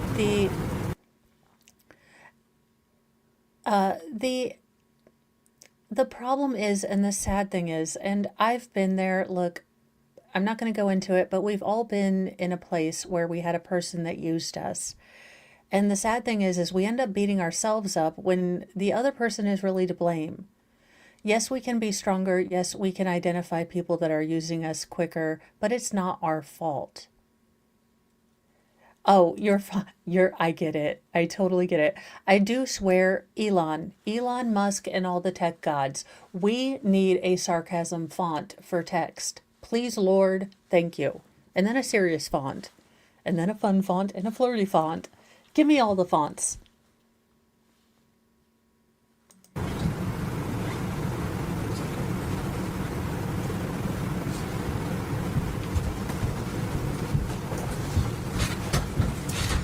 All right, ladies and gentlemen, we're going to stop for today. I have to give you certain admonitions every time. Okay. Proceed. And we're going to go to day 3 because they're basically just getting the admonition, oh, for the love of Cheetos and all that is holy.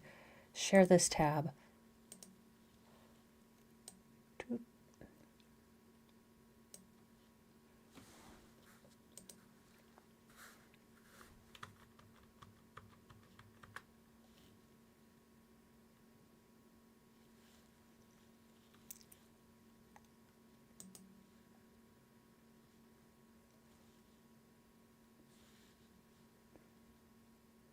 Okay, is it on silent?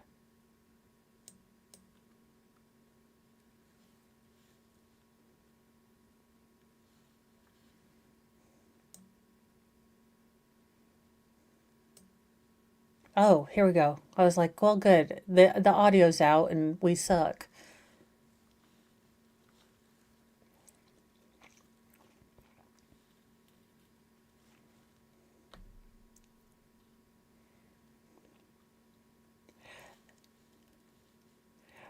Okay, so I guess they decided not to cross Bailey. I do think that's probably a good idea.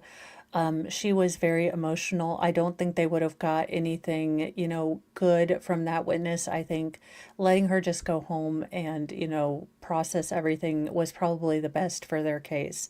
So let's see who the next witness is.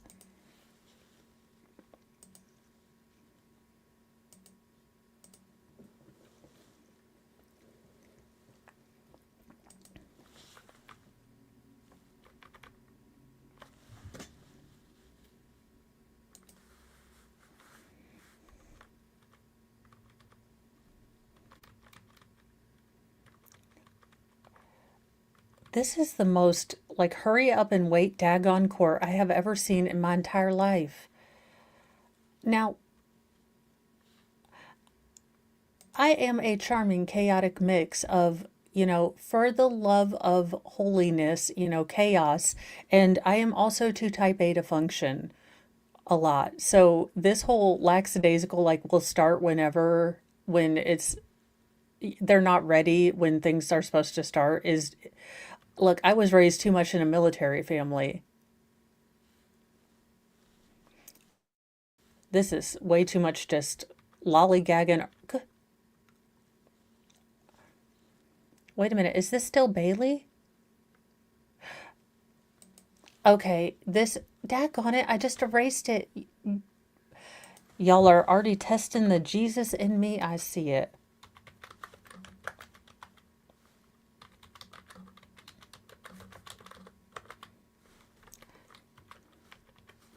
I feel like the flight people because you can hear the clickety clacking. I don't have my silent. Oh, not this one. There you go. But also bailiff up and down. Alrighty. Well, I will try to warn you guys if I. Let me scroll through the.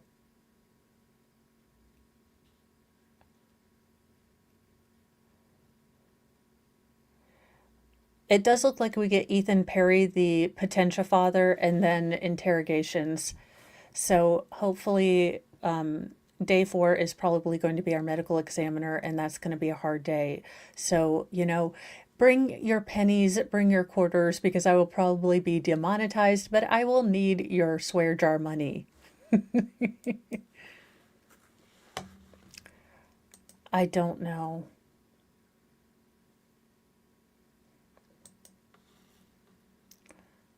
Okay, you know what? This lawyer is growing on me. I do like this sort of gentlemanly, chivalrous, respectful kind of, again, self-effacing sort of thing. This is good. Okay, stay in good lawyer mode. Be a nice guy, not a douchebox. All right, let's try that. Thanks.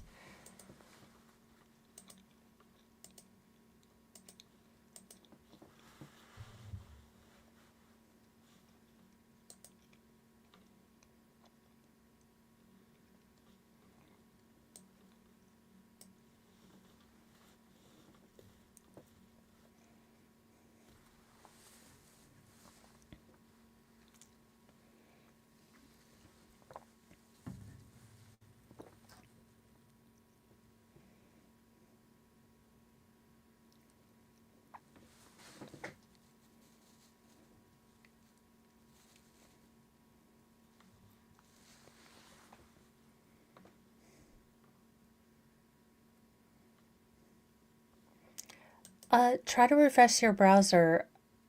Is is anyone else having a sound problem?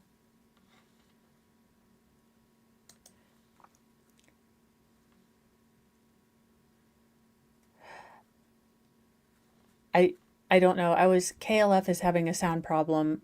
Oh, Okay, all right, let me try to pull that back up again.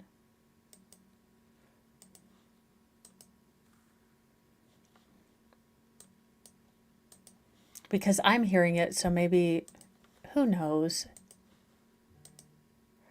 Okay, I pulled up a new. Every now and again, can you hear that? I would look back and she wouldn't be buckled up correctly, but we would just buckle her up. Understand. I guess what I'm saying is you never saw any injuries on Evelyn that gave you concern. Okay. No. You never And let me saw get the- anything on Evelyn. She appeared to be thriving well. You didn't have any concerns that she wasn't being fed or cared for. No. You didn't have any concerns that she was being physically abused. No. And I imagine, regardless of your relationship with Megan, had Look, I get what the defense is trying to do here, and she could have been a good mother for the first 11 months. But she is not a good mother now. So there's no... Okay, Shelly B., you don't have court sound.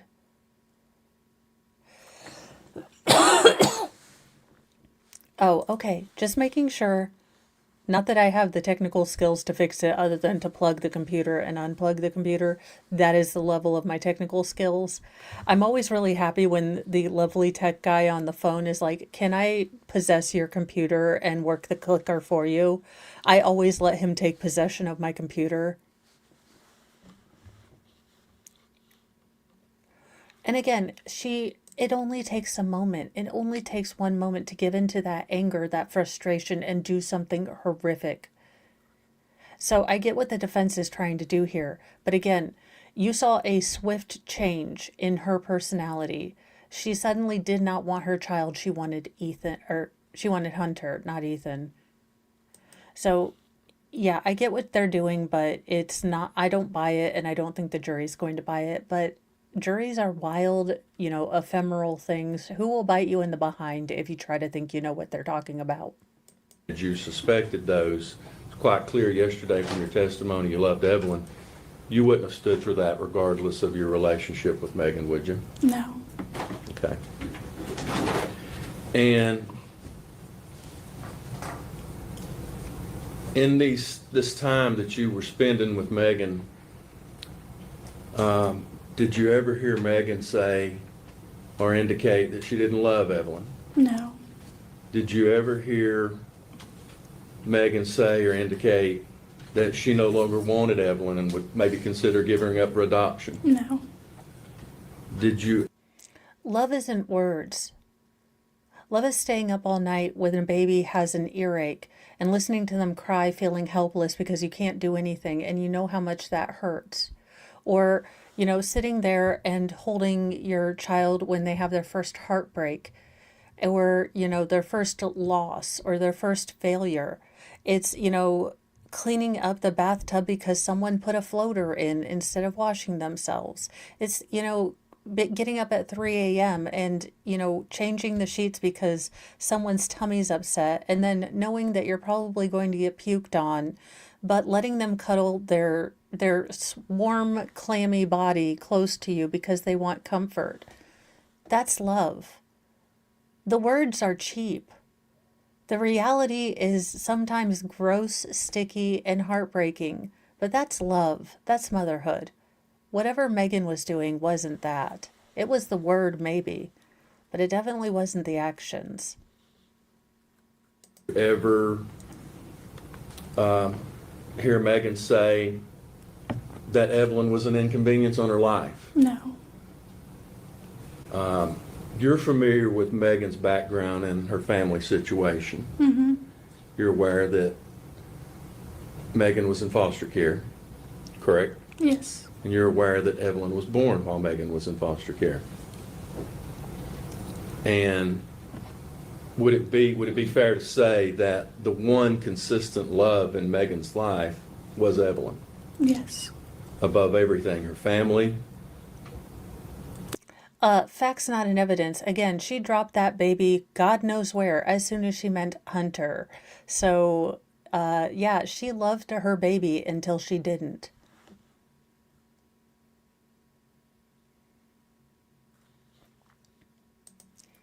I can't imagine a parent hurting their child. I'm about to adopt two sweet, beautiful girls, hopefully this year. Congratulations. They call me daddy, even though I didn't make them. I love them with all my heart. You know, found family is important. A family that understands you and accepts you and loves you. You know, maybe you don't have that with your biological family, but you have that with your found family. And sometimes you're blessed to have a family and a found family, you know, and a tribe like I do. And it's amazing. And this woman just didn't understand all that motherhood entailed, that it is the most enormous sacrifice. It's watching your heart, you know, take different journeys through your children and letting your children free in a world full of monsters. You know, again, watching trials makes me very aware. The Lake and Riley trial just about broke me. No, you're not late. You're just a little, you are on time for you. So I just don't get it.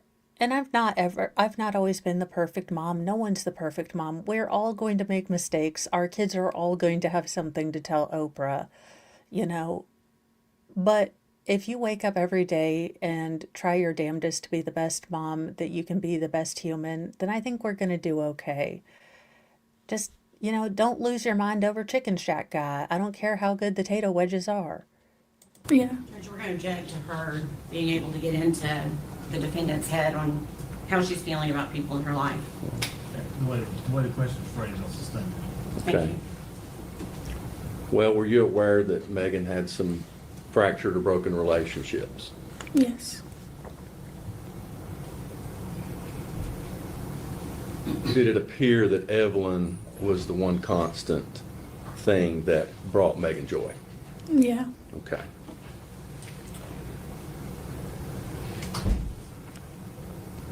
Now, were you aware that, do you know who Tommy Boswell is? Yes. That's Megan's father? Mm-hmm. You familiar with his girlfriend?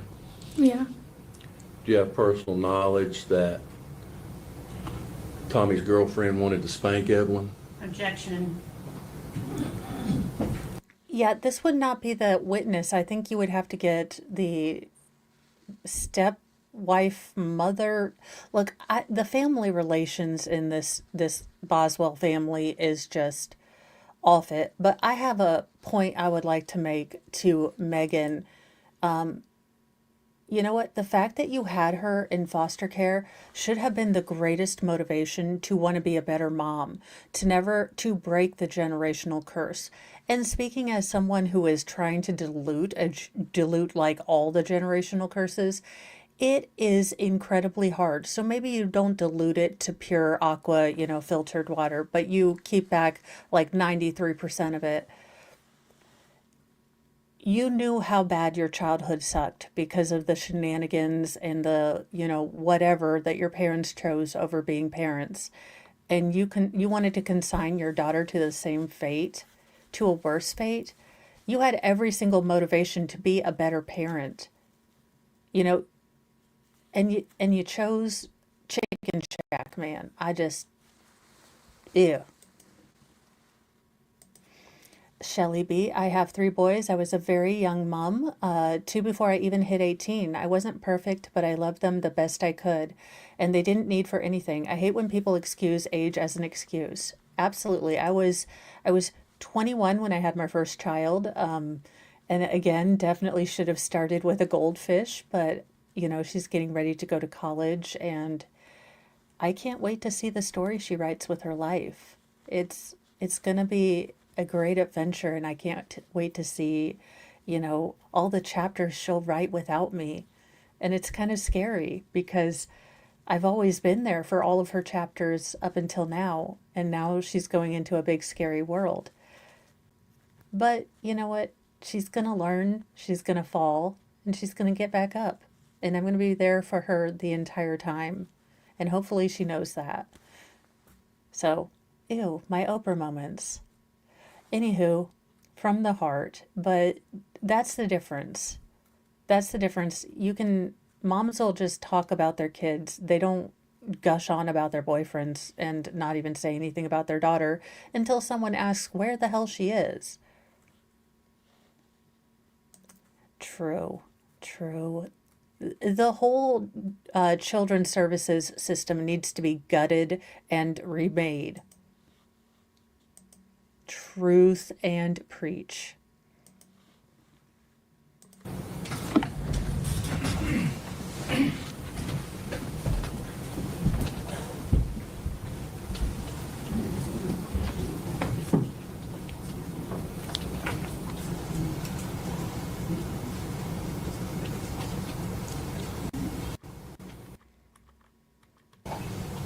Ever s- I, Judge, I mean, I don't oppose that. I can have just 1 second.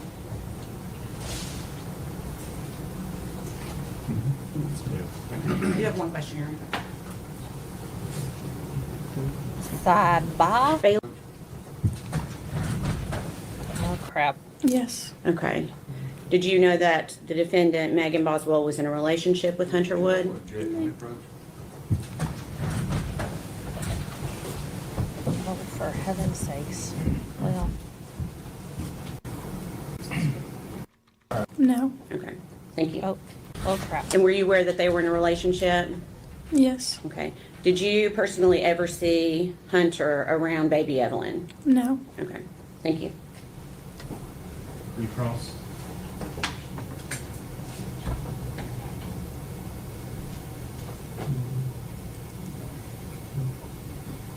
None, Your Honor. Absolutely. Jessica Thomas, Megan used Evelyn as a tool for manipulation. Why didn't she adopt her out if she lost interest instead of unaliving her? So there's a couple thoughts that I have. Now, they're all going to be pure speculation, so take them with, giant ramen noodle packets of salt.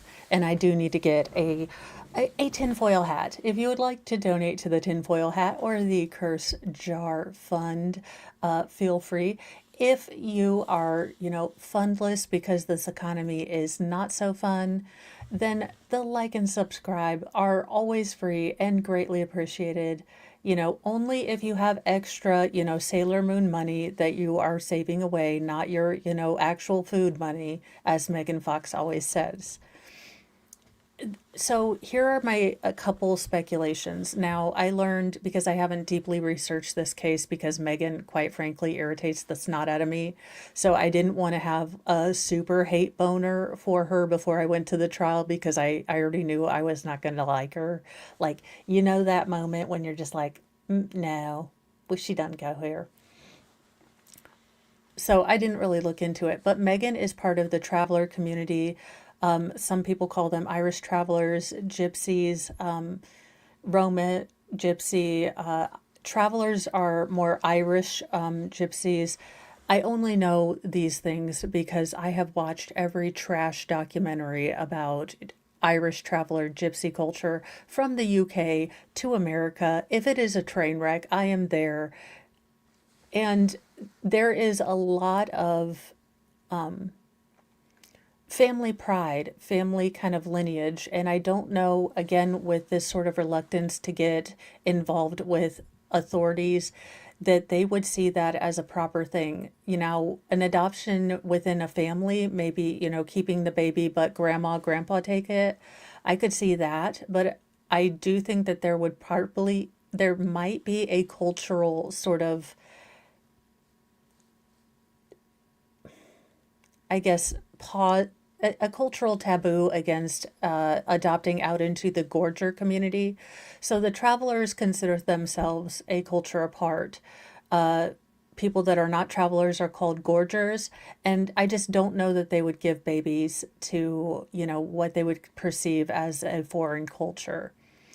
I also think that Megan wanted to be seen as a good mom. And again, that prop had been so useful in getting a free trailer, getting, everything she needed and not having to work and getting all her utilities paid.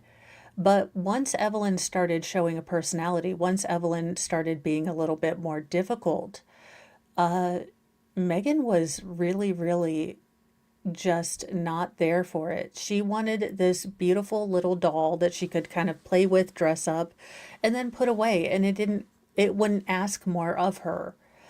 She wanted a baby to love her. She didn't want to love a baby, if that makes sense. And as far as, because she's in it, and in my unvarnished, just say it like it is, because she's an evil swamp donkey, that's why she did it. Because she has no morals, no heart, no soul. Allegedly in Minecraft. All right. Is she released from her subpoena? Yes, Your Honor. And Jim, yes, Call them Starbucks thank you money, for not testimony. ramen money. You're released from your subpoena. You're free to go now. All right, thank you. I'm under. So the defense did get in that, you know, Megan was a goodish mom for a while. What that means to anyone, I can't tell you, because this heifer is annoying. All right, we have, let me change to Crystal Crawford, employee at Kingsport Econo Lodge. So she's probably just going to say that she was at the, rent by the hour hotel. And ma'am, also on the level of just dumpster fire behavior, so you're going to basically have a felony, lie to the police and all that, and then make your friend have to pay for your pay by the hour hotel. You absolute dumpster fire of a human. Like how in the hell do you even, how does this shame not just make you want to crawl into a, crevice? I don't get that. But I live in shame, so I don't know. From testimony you're about to give will be the truth, all truth, and nothing but the truth. Yes, sir. Obviously. Madam, we wore our formal love our formal love hoodie.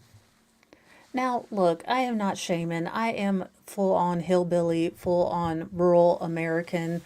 But could we at least dress up for court? Come on now, y'all. If I can put on a dress and at least attempt to do something with my hair, could you at least have put on a formal hoodie with a tuxedo on it?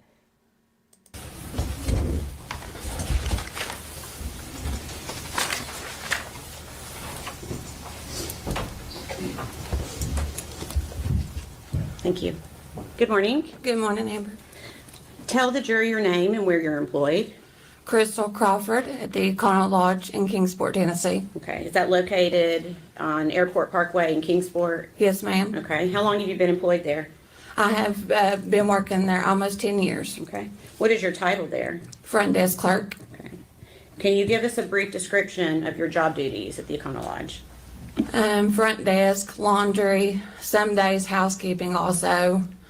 Okay, I would just like to say that this woman is an unfortunate haver of the gin brewer eyes. Now, I don't know if she is completely baked or if that's just how her eyes look, but somebody is having a real hard time opening them peepers, okay? Good night. At least she's not stressed out and she's going to have a brownie after this. Just whatever needs to be done. I do all his management paperwork and all that. Okay, so those duties include things like checking in and checking out guests? Yes, ma'am. Okay, and I'm Apparently. assuming Econo Lodge creates records and maintains those records at the hotel? Yes, ma'am. Okay.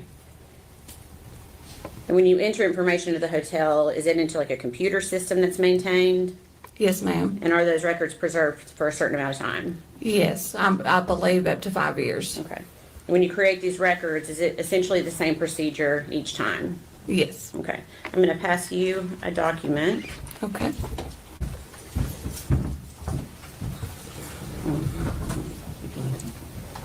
Oh my goodness, where is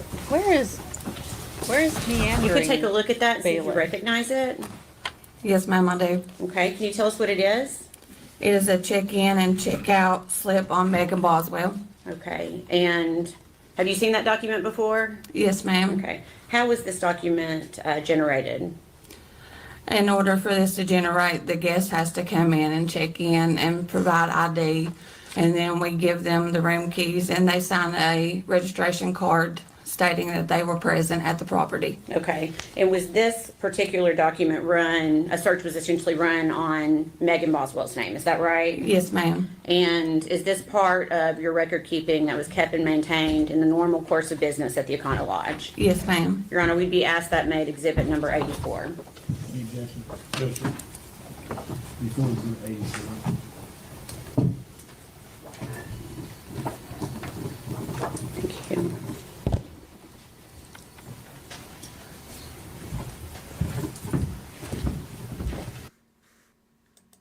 Permission to publish? Okay. And Ms. Crawford, you should be able to see this on your screen as well. Yes, ma'am. Okay. And is this the document you were just referencing that was produced at the Econo Lodge? Yes, ma'am. Okay. Have a You good evening, recognize get Megan some Boswell's sleep, and name thanks for as joining. having been at the Econo Lodge on 3 dates in 2019 and 1 date in 2020. Yes, Well, ma'am. she was at the Can you tell Econo the Lodge a jury lot. the dates that Megan was Boswell lodging checked there. in and out of the Econo Lodge in 2019? She checked in on 10/11/2019, checked out on 10/12/2019, checked in on 12/14/2019, checked out on 12/15/2019, checked back in on 12/15/19, checked out on 12/16/2019. Okay, and then she had one more. Wait a minute, y'all. Wasn't there a song in, well, my general high schoolness that was like Hotel, Motel, Holiday Inn? I don't care where the party is, but bring your friend, or something like that. It was general rap-ish. You know, like the rap that was okay to play with like soft rock. I don't remember, but I thought I remembered a Motel Party song. Anywho, sorry, I don't know why that put it in, but she's like, you know, motel, hotel, Holiday Inn. I don't know why that lyric stuck in my head, unless I made it up. You're welcome for this detour. More, it looks like on January 6, 2020, is that right? Yes, ma'am. And if I could please have exhibit 'Cause- number Because she 83 is, passed and I to the hate to witness, use this please. word, but garbage. It's, And thank you, Jessica Thomas, for gifting 5 memberships. And those went to Disney Nerd 85, Rosalind Duke, Ree Lass, M169, and Haley Mouse. Welcome to the Church of Mo, or welcome back. We have Dark Chocolate Sarcasm, and Mr. Mo brought me brownies, which I am going to hide from myself. Thank you. Thank you. I knew it was a song. I'm glad I didn't make it up or was having a stroke, because those are the two things I go to when I'm pretty sure I'm making something up. Which are odd. Again, a team of therapists would have a field day with me. The books they would write, the stories they would tell.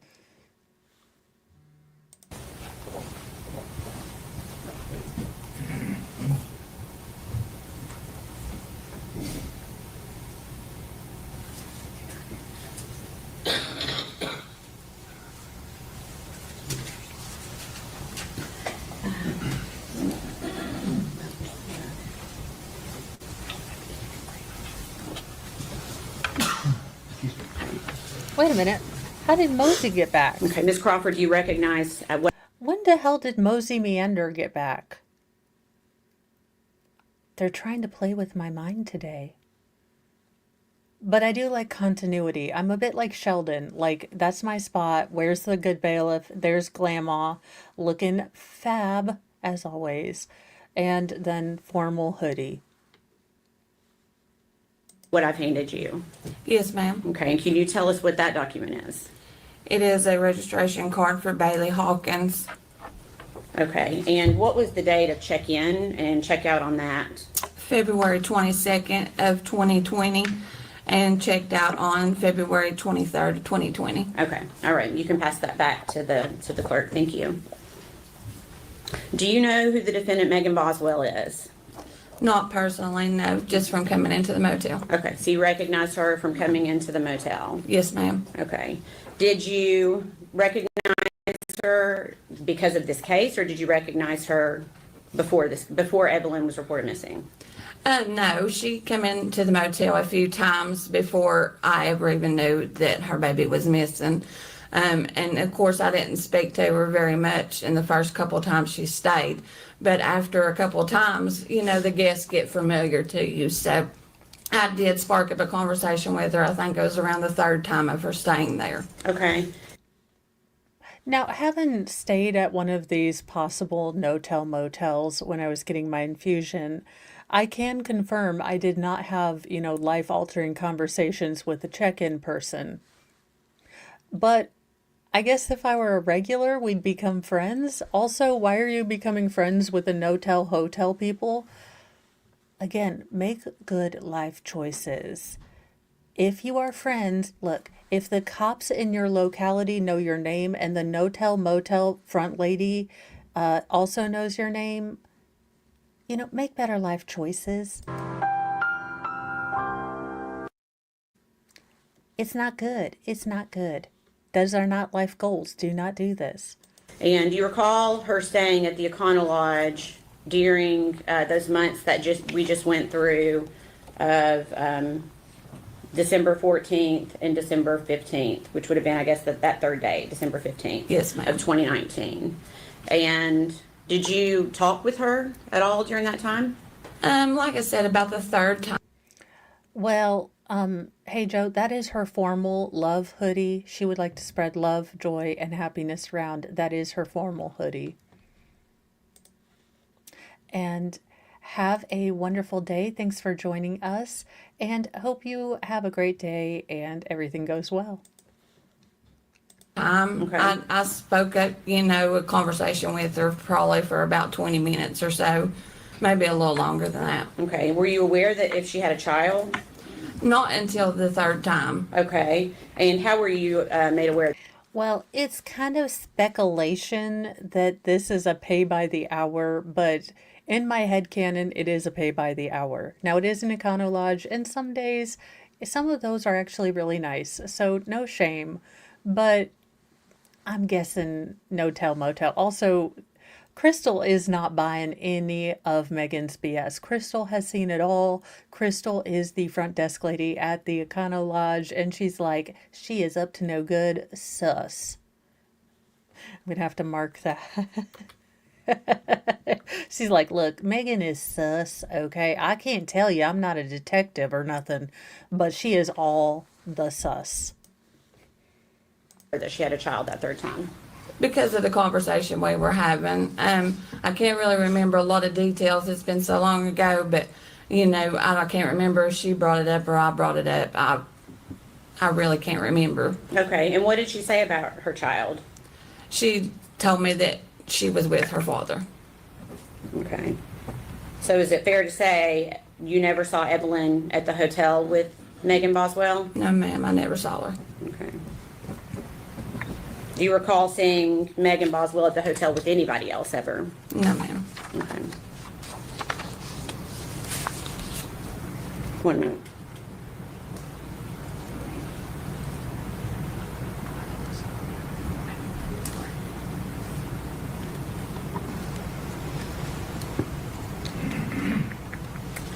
During the times that you saw the defendant, the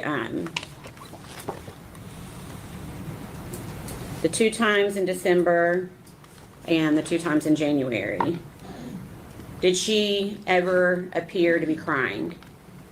No, not that I can remember. Did she ever give appearance of being scared or worried? No, ma'am, not that I can remember. Did she ever express any concern to you about the safety of her daughter? No, ma'am, not that I can remember. All right. Please answer any questions the defense has for you, okay? Yes, ma'am. No questions from this witness. Ms. Crawford, thank you for your testimony today. You're released from your subpoena, ma'am. You're free to go. Thank you.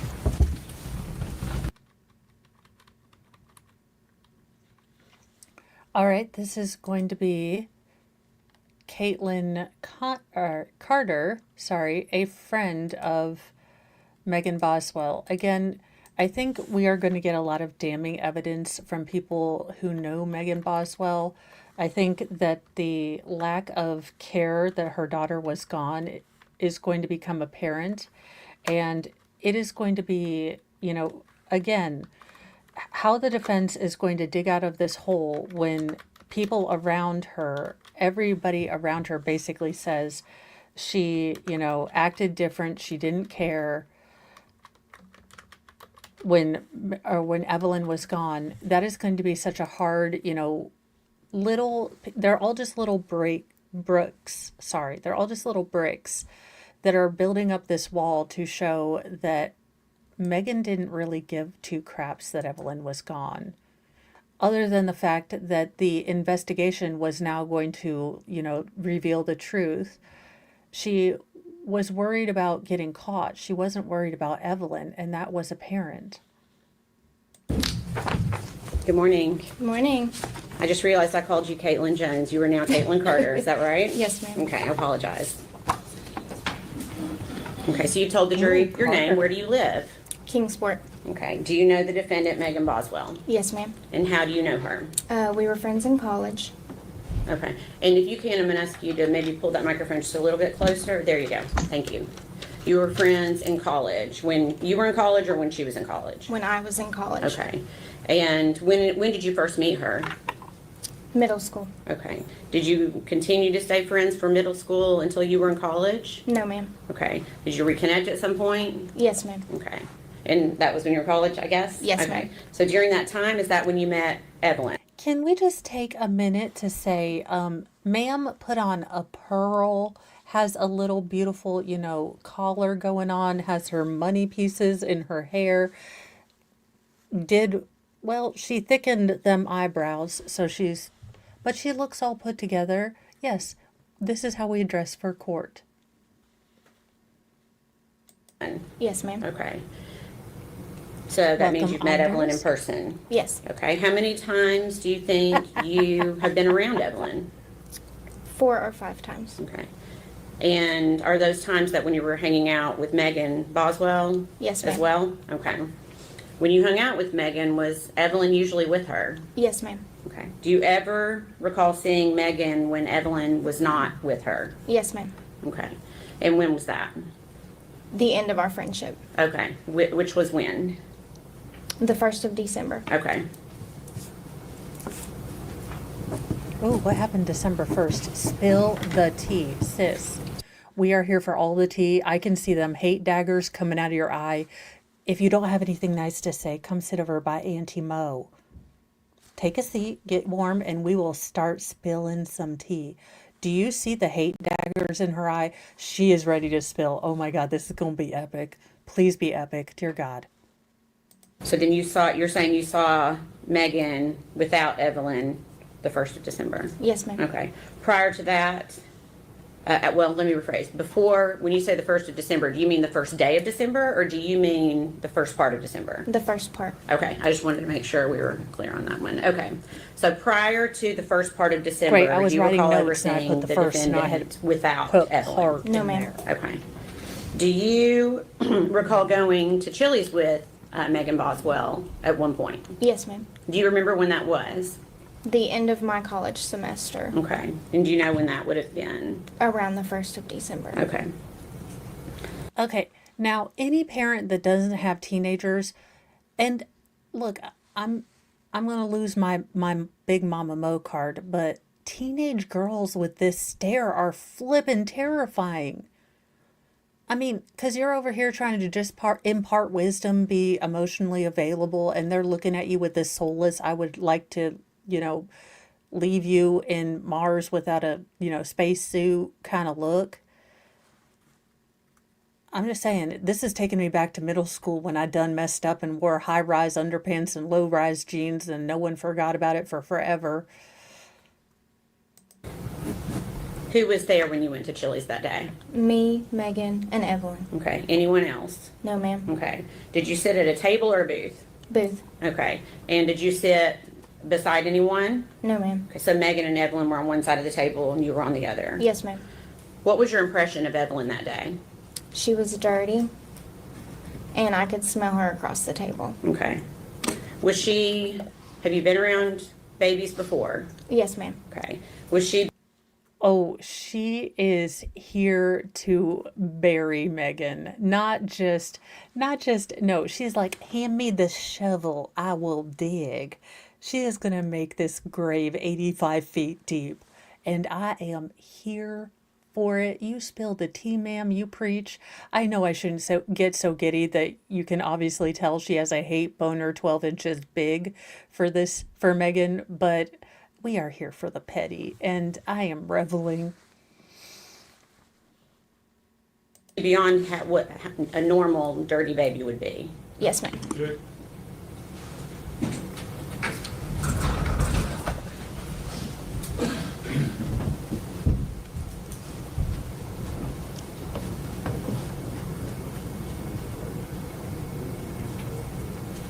Oh, Anders, no, these are hate eyes. This is not bored.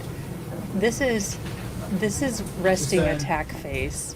You said you've been around other babies, is that correct? Yes, ma'am. Based on your personal experience with other babies, did you consider Evelyn dirtier than what your experience was with other children? Based on my personal opinion, yes, ma'am. Okay, and can you tell us how?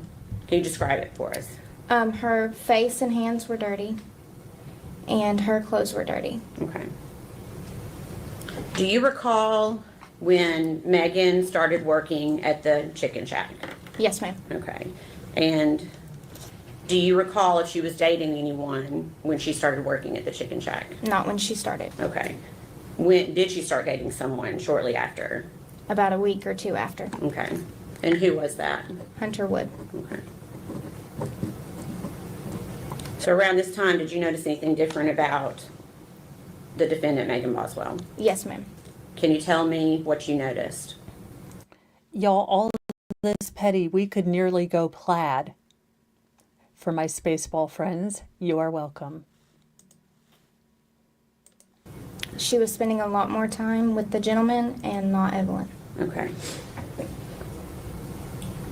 After this time, when she's dating Hunter Wood, did you see Evelyn with Megan Boswell at any time? No, ma'am. Okay. Did you see Hunter with Evelyn at any time? No, ma'am. Okay. Did you have concerns at this point? Yes, ma'am. Okay. Did you talk with other people about it? I don't believe so. Okay. That's What were good. your concerns? It was strange that Megan Boswell was not with Evelyn because she was always with Evelyn up until this point. Okay. Did you notice Megan doing things without Evelyn? Yes, ma'am. What types of things?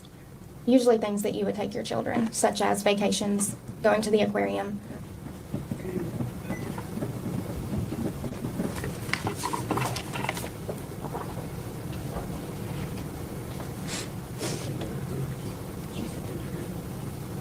And right here, she spells out the fundamental wrongness. The picture, the square peg that the defense is never going to be able to put into this round hole of giving Megan sympathy. And I just realized I said putting a peg in a hole, giggity. A mother who has just lost her child. Let's say we believe the defense. We completely believe the defense. And either through poor sleeping habits and unsafe sleeping habits or sudden infant death, your baby passed away. Would you be able to go to an aquarium? Would you go on vacation? Or would you curl up in a dark place and, pray that you could join your baby every moment of every hour of every second? Would you, zombie walk through life? Or would you go to Gatlinburg and Tennessee and go to Dollywood?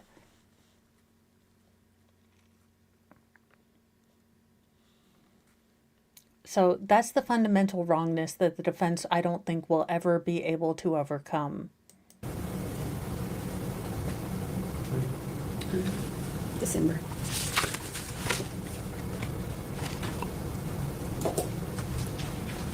I'll pass you 2 photographs.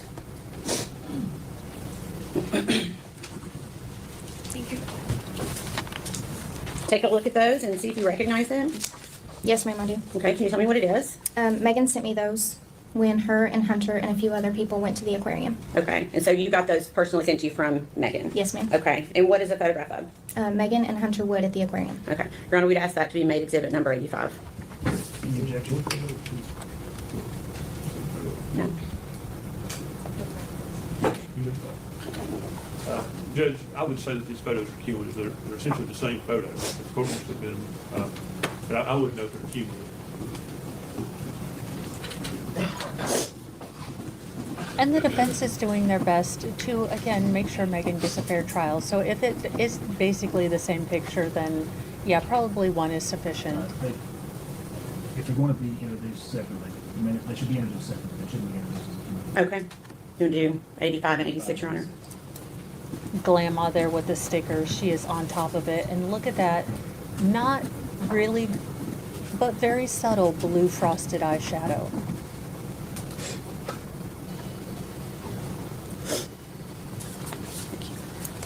Permission to publish, Your Honor?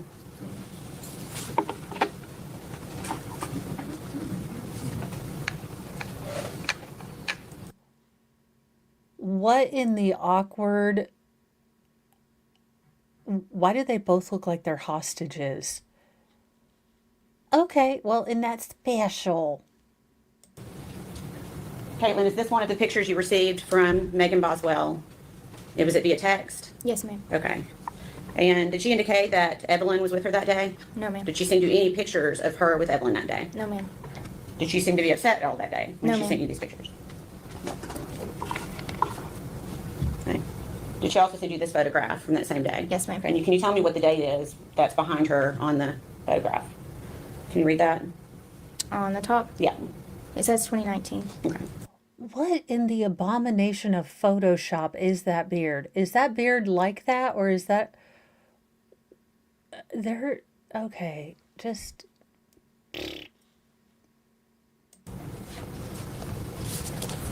And you may not recall, but if you do you remember when those photographs were sent to you? I do not recall. Okay. Would it have been after early December? Yes, ma'am. Because it would have been, you said, she started dating Hunter 1 to 2 weeks after the beginning of December. Is that right? Yes, ma'am. Okay. So is it fair to say it was at least 1 to 2 weeks after mid-December? Yes. Is that fair? Yes. Okay. So for mid-December is, well, let me say this. Prior to Thanksgiving of 2019, Well, OG Music Man, or 80s Music Man OG, this particular witness has a hard-throbbing hate boner for Megan Boswell, and she is here to spill the tea. She has already said that the last time that she saw Evelyn, the baby, she was dirty and smelly. She could smell her across the table in the restaurant. She is here to eviscerate Megan's soul. The daggers falling out of her eyes. Again, I'm here for the petty, and this is full-on petty. She is calling Megan out for dirt, reading her for filth, basically bringing up the same thing that everyone has said, that if your child is actually missing and you don't know where they are, you would never go on a vacation. You would never go on the aquarium. You would never take ridiculous-looking hostage pictures, at an aquarium without your baby. So she is here to spill the tea, and it is all going to be poisoned against Megan. I'm here for it. We live for petty, and the Petty Express is fully powered. We could almost go to plaid, but we never go full plaid. did Megan talk a lot about Evelyn? Yes, ma'am. Okay. Did you see her post a lot about Evelyn? Yes, ma'am. Okay. What about mid-December? Is she still doing that? No, ma'am. Okay. At some point, did you ask her where Evelyn was? Yes. What did she say? She said that she was with her father. Okay. When you say her father, do you know who do you think she was talking about, or who was she talking about? She was speaking of Ethan. Okay. Did she say why Evelyn was with Ethan? Yes, ma'am. What did she say? She said that Ethan came home and got emergency custody. Okay. Did she ever show you any paperwork? No, ma'am. Okay. Did she ever say why? Ethan seen photos of Evelyn with.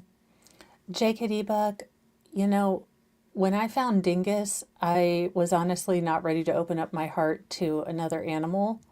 I didn't know if I was ready, but, Grumpy Face just kind of sat on my boob shelf, and we formed a connection. He loved my boobs. I have boobs. I mean, I don't know that it was more than that, but he definitely dug me. and I was definitely going to name him Wilfred Catley, but as my kids can't say Wilfred, he turned into Dingus. Lord Dingus, middle manager of the Chaos Dimension. But yeah, when your heart is ready, the right fur baby is going to come into your life. I firmly believe that they're sent, when we're ready and when we need them. A bruise on her head, and he used that. Okay, and the defendant told you that? Yes, ma'am. Now, I'm on 1.5. If that is too fast, let me know. But we are going to actually try to speed run. I am Keanu Reeves. I have one facial expression.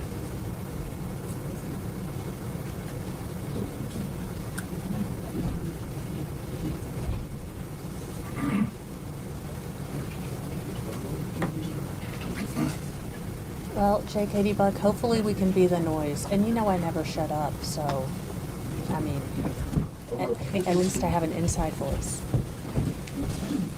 Okay, so we're gonna go back to that. Did Megan say why Ethan had taken emergency custody of Evelyn? Yes, ma'am. And what did she say? She said that Ethan had saw photos of Evelyn with a bruise on her forehead. Okay. You said she never showed you paperwork of custody? No, ma'am. Okay.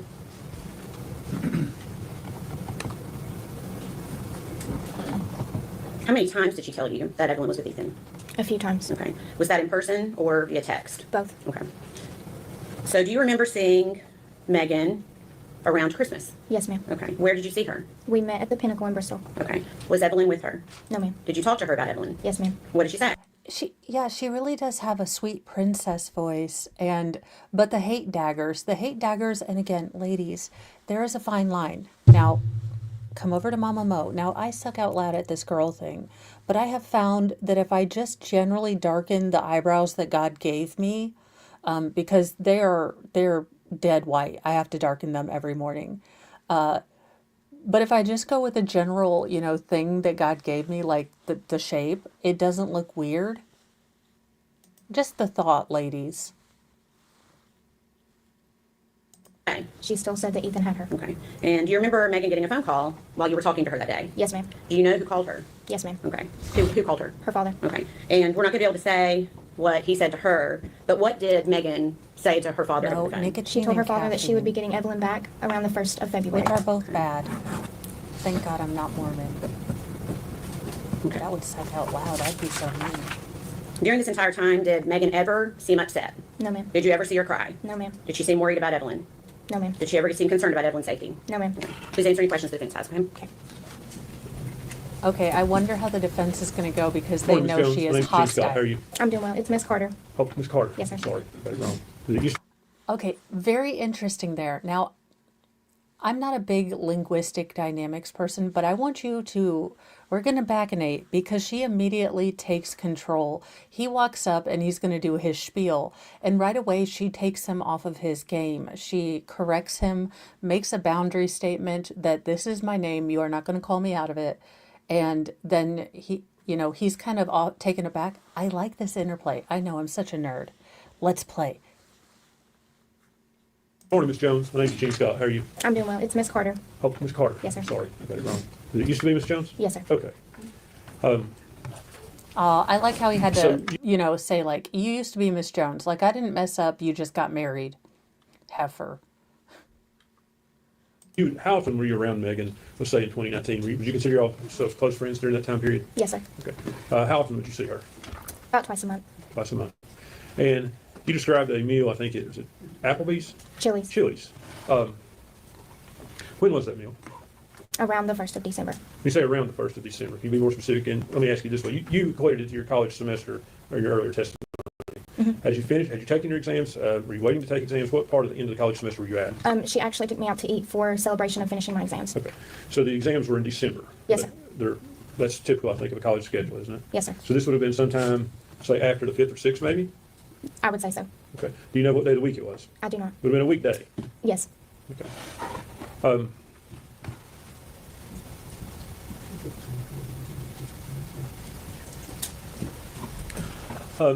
Ms. Carter, you described Evelyn as being dirty that day. Yes, sir. Had you ever seen Evelyn dirty before? No, sir. Did you ever see any signs of abuse? No, sir. Did Megan seem like a loving mother to you? Yes, sir. Did she seem devoted to Evelyn? Yes, sir. Again, until she wasn't. The defense is using this whole canard of, she was a great mom. And so was Andrea Yates until she wasn't. So was, Diane Downs until she wasn't. So was that nurse chick that, I don't remember what she did, but did something crazy and blamed it on postpartum. They're good moms until they aren't. This is so incredibly frustrating that they keep pulling this up because it is such an insult. Again, you can be a great driver until you drive drunk one time. The fact that you drove for 48 years sober and then you were drunk one time and, unalived a bunch of people. Well, yeah, we don't really count the, 50 years you didn't get anyone. For the love of all that is holy, I do not like this defense.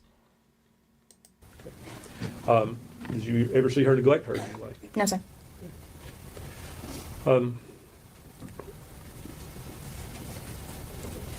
Would be fair to say that at some point your friendship with Megan ended? Yes, sir. When did that occur? Around the 1st of January. Okay. And did that have anything to do with Evelyn? No, sir. Why did your friendship end? She lost or misplaced her phone and did not have a way to communicate with me. Okay, so y'all just quit talking? Yes, sir.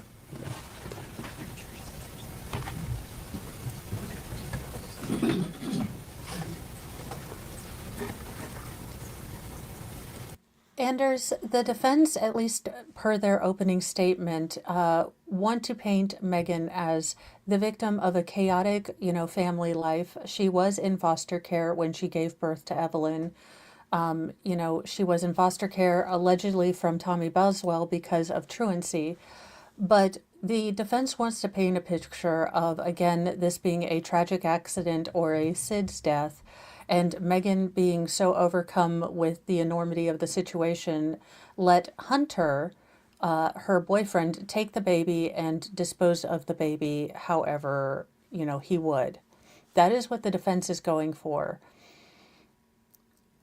This is not I don't think it's going to go well. I don't think that Megan is going to be able to engender the sympathy that would be needed to not convict her of this.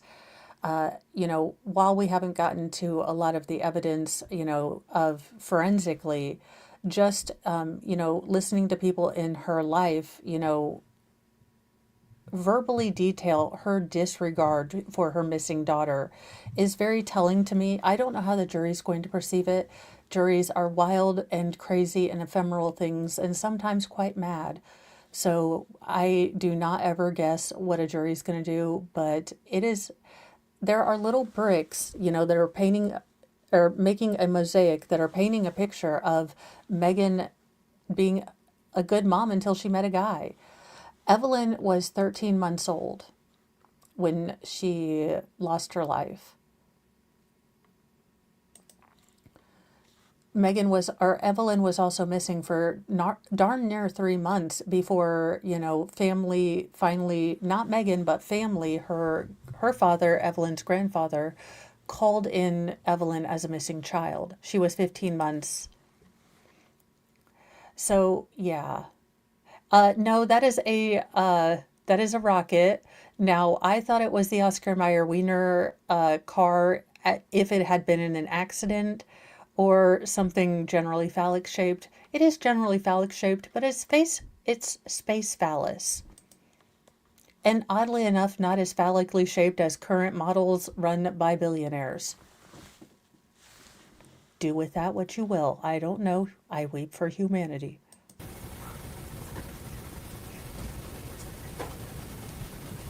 Ms. Carter, just so we know, your exams, were they were after Thanksgiving? Yes, sir. Okay. And in 2019, Thanksgiving, I believe, was on the 28th of November. Does that sound right to you? Yes. Okay. So your exams would have been sometime the first week of December. Monday was the 2nd of December. Does that sound correct? Yes. Okay. How many days would your exams been? That whole last week of college. Okay. So the last day of that week is the 6th of December. Is that on That's Friday? a Friday. Okay. Okay, would that have been the day your exams ended? Yes. Is that the day you ate? I cannot recall. You said you ate it. Did you eat on the last day of exams or just after the last day of exams? It was the last day of exams. Okay, so if the last day of exams were on the 6th, it would have been on the 6th? I guess I'm gonna ask if he wants to, we need to probably check that schedule, so she doesn't get confused on the dates she's talking about.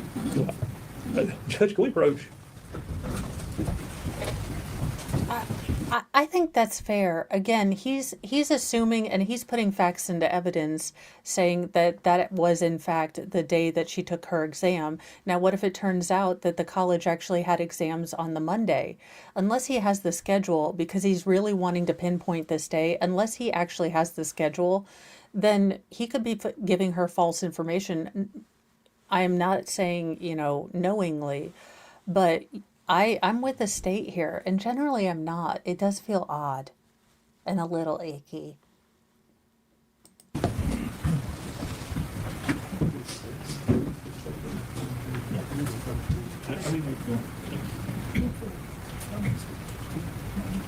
Okay, why does her sweater look like someone decapitated a million Q-tip heads and stuck it on a sweater?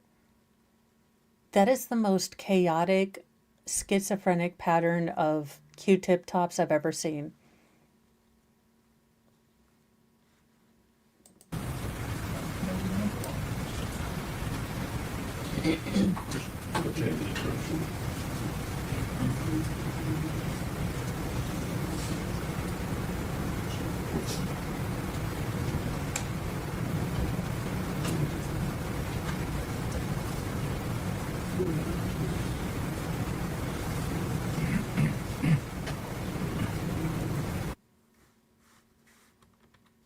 Oh, we're back. Grandma is also daggers with, defense attorney. You're certain that the meal was after your exams, correct? Yes, sir. And you're also certain that the exams were after Thanksgiving? Yes, sir. No doubt in your mind? No, sir. You have no memory issue with that? No, sir. You just can't remember what day in December it would have been? Yes. Okay. You would agree with me that your exams were definitely in December? Yes, sir. And do you know for sure they ended on Friday? Yes. Okay. So you would have been the first. Defense attorney, WTF are you going with this? Again, I don't give a crap if she went on a Thursday, a Wednesday in February. I don't care. What I care about is that baby was dirty and looked, unkempt. And that was a big, difference from the usual character, the way Evelyn was presented when, Megan cared. I don't give two craps about the day. In fact, no one in this trial has been able to pinpoint a day besides the detective, so really, I think it's just a Tennessee thing. Friday of December. It was before Christmas. Do you think they ended the first week of December? Maybe the Meme second. team, if you'd like to make So- glowing red eyes and laser They could have beams, ended, the meal could have been I no would earlier be greatly than sometime appreciated. the I will first week of display December, them or maybe next even into the Petty second. Express. Okay. Do you have any difficulty in remembering that whatsoever? And sir. let me go Thank you. back because I was talking over them as a bad host. All right, let's go back. Issue with that? No, sir. You just can't remember what day in December it would have been? Yes. Okay. Let it go. You would agree with me that your Stop exams were definitely making in fetch December? happen. Yes, sir. And do you know for sure they ended on Friday? Yes. Okay. So you would have been the first Friday of December. It was before Christmas. Do you think they ended the first week of December? Maybe the second. Okay. So they could have ended, the meal could have been no earlier than sometime the first week of December, or maybe even into the second. No, sir. Okay. Do you have any difficulty in remembering that whatsoever? No, sir. Thank you. Redirect Honor. Do you remember giving an interview to law enforcement?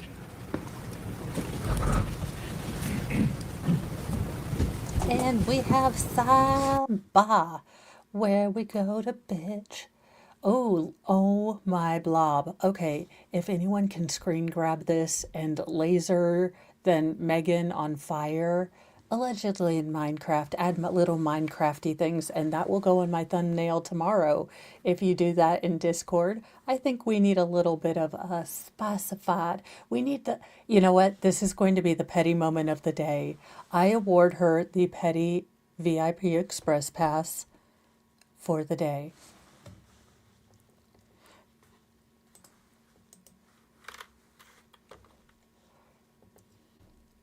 I mean, even as a card carrying member of Resting Bee Face, like I have to bow down a little bit. I know. I need to. I want to start my own meme army. I just don't know. I am so horribly, woefully bad about, even dealing with Discord. I don't want to start a locals and be woefully bad on another platform with my commitment to doing stuff, especially when my room is a mess. But yes, a meme army should be in the work, or a meme ministry. Would you be missionaries of memes? I think you are missionary of memes. We're stealing LDS, and the Church of Mo needs missionaries of memes. So, let me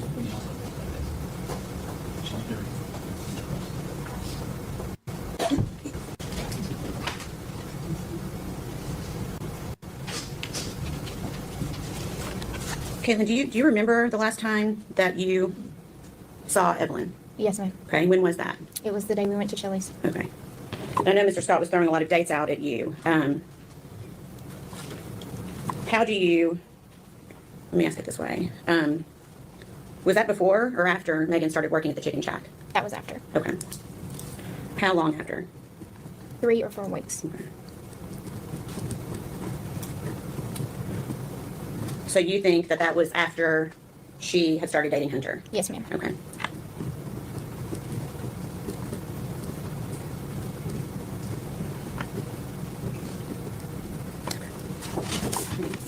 That's all the questions I have.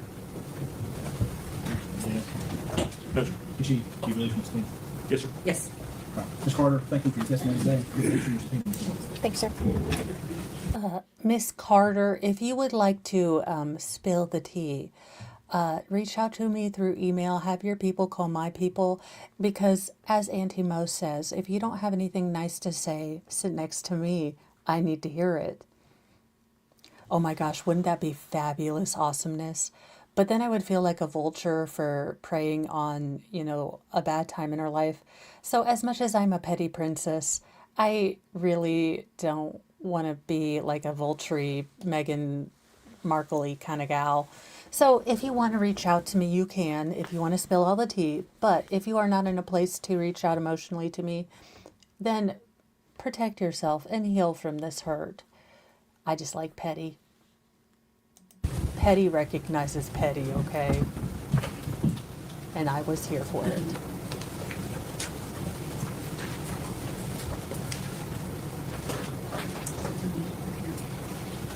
All right, the next one will Is it be called Gail Gail Kite.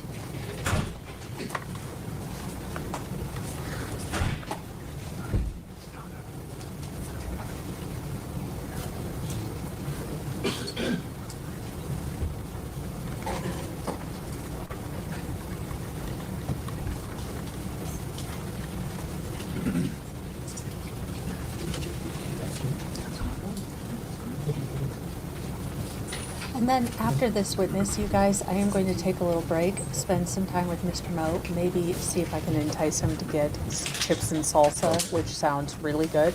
And then I will be back for an evening or afternoon speed run.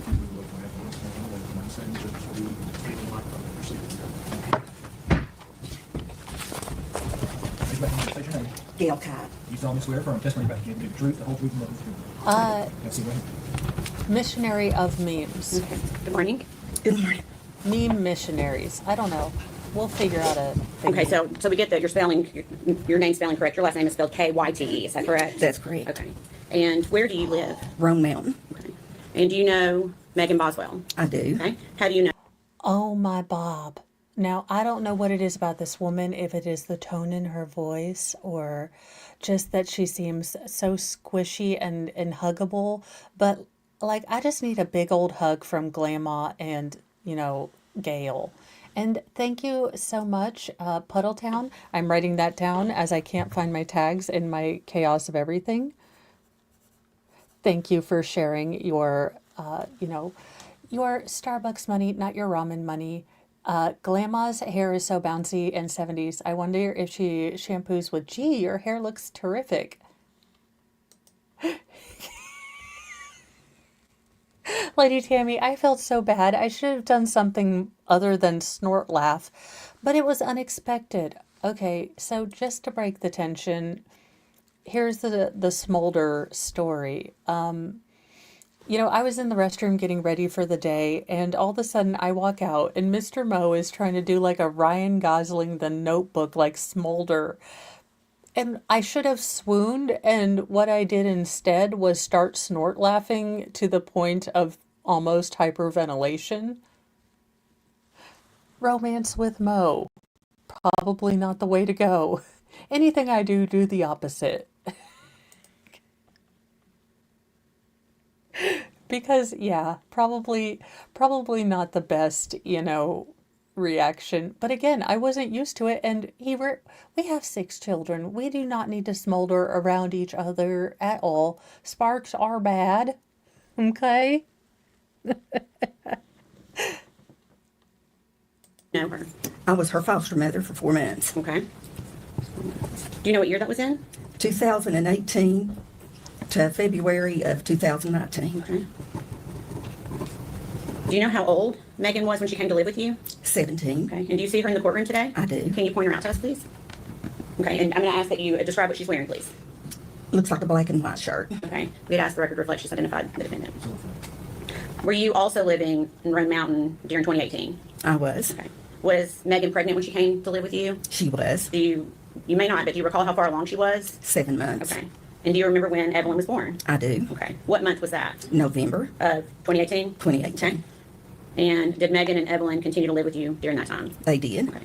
Did Evelyn appear to be developing normally? She did. I'm assuming you have children of your own? I do. Any concerns, based on your own personal experience, that you had with Megan caring for Evelyn? No. Okay. Everything seemed to be appropriate? It did. Okay. And did Megan take Evelyn to all of her pediatric appointments? Yes. How did she get there during the time she was living with you? I took her You took her? Okay. To your memory, did you take her to all of those appointments? while she was living with me. Okay. Yes. Okay. And I think you've already said they lived with you about 4 months, and she moved out in February 2019. Is that right? That's correct. And do you know where they moved? To her father's home. Okay. That'd be Tommy Boswell? Yes. Okay. Did you continue to have contact with her after they moved out? I did. Okay. How did you keep in contact? Most of it was Facebook, texts, calls. Okay. And do you remember Megan bringing Evelyn to visit you in September of 2019? I do. Okay. And with Evelyn, so she wasn't quite 1 year old at that point, is that right? That's correct. Okay. Was Evelyn walking yet? She was toddling. Okay. So still occasionally holding on to things, but letting go occasionally, or she wasn't letting go yet? She was letting go. She was taking a step or two on her own. Okay. And again, this is right before, 2 months before her first birthday. Did she appear to be developing normally? She did. Did she appear healthy? She did. Okay. After that visit in September, do you remember Megan contacting you regarding babysitting? She did. Okay. And do you remember when that was? What month that was? She reached out to me several times. The first time was in August. She was wanting to go to school. Okay. And then she reached out to me, I want to say, again, towards the end of December. Okay. Let's see here. Okay. I'm going to show you a document, see if that helps you with your date a little bit.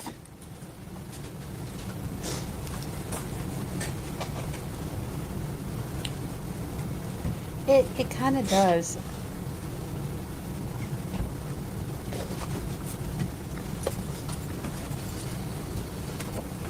Bailiff Mosey was like, I'm not standing I up. won't be able to say no what it more. is quite yet, but do you recognize that document? I do. Okay. What is it? That's text messages between me and Megan. Okay. What is the date of those messages? December the 3rd of 2019. Okay. And is that a fair and accurate representation of the conversation that you had with her via text or Facebook Messenger on that date? Yes. Okay. Your Honor, we'd ask that to be made exhibit number 87.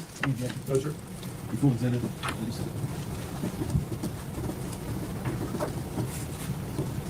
And permission to publish, Your Honor.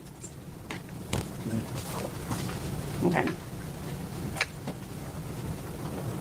Okay. Gail, can you read that okay? I can. Okay. So is this one of the times that Megan was looking for a babysitter? It was. And what did she say to you there on December 3rd, 2019? She says, do you think your sister would babysit and let me pay her at the end of the week? I just got a job and won't get paid until next week. I just started today. Okay.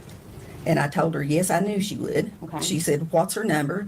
Sometimes, oh, mommy gets sick and she already keeps her for school.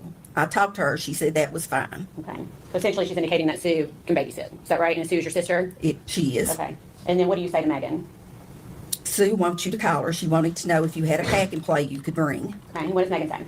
I'm at work. Yes, I have one. Does that help refresh your memory a little bit on the date? It does. So it would have been early December, not late December? Correct. Okay.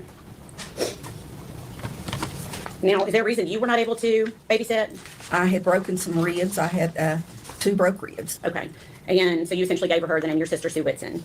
Correct. Where does Sue live? Or where did Sue live at the time? In Elizabethton. Okay. Does she still live in Elizabethton? She does. Okay. And to your knowledge, did Sue in fact babysit Evelyn a few times? She did. Around the same time, do you remember talking to Megan about, excuse me, a new boyfriend that she had? I do.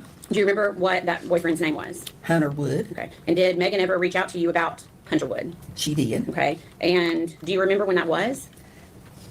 December the 22nd. Okay. How do you remember that date? It was a Sunday. There was a church play, and we were getting ready to go, and she wanted me to meet Hunter. And I told her that we were getting ready to leave for church, so she said that they would meet us at the church. Okay. What type of play was it at church? A Christmas play, Okay. children's Christmas Okay. play. And did Megan and Hunter actually come to church that day? They did. Did they have Evelyn with them? They did not. Did you ask Megan where Evelyn was? I did. And what did she say? She told me that Ethan had her, that they were sharing custody. Okay. Okay, I need to go back because she said this was December the 2nd, right?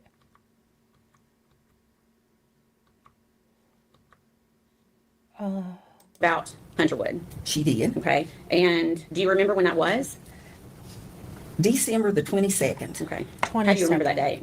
It was a Sunday. There was a church play, and we were getting ready to go, and she wanted me to meet Hunter. And I told her that we were getting ready to leave for church, so she said that they would meet us at the church. Thank you, What type of Kayla. play was it at church? A Christmas play, Okay. children's Christmas Okay. play. And did Megan and Hunter actually come to church that day? They did. Did they have Evelyn with them?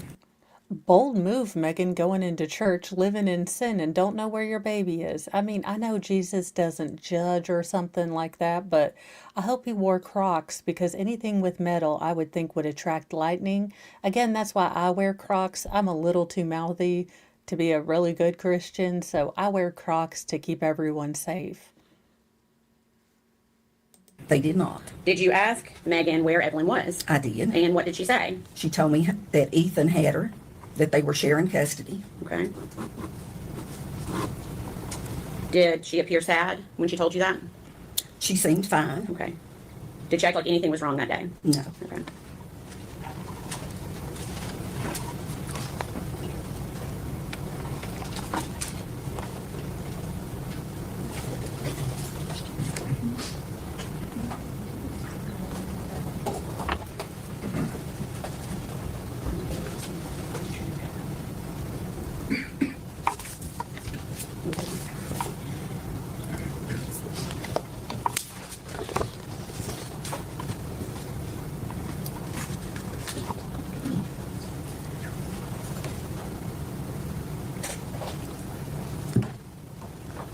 Do you have any questions? And it's just the casual making of victims. This woman probably loved little Evelyn like she was her own, great grandbaby, just, loved on her. It seemed like her sister was willing to help out Megan. She had just started a job, but she would let her pay when she could. I mean, Evelyn had so many people in her life that loved her, and Megan saw her as a toy. It is so incredibly sad.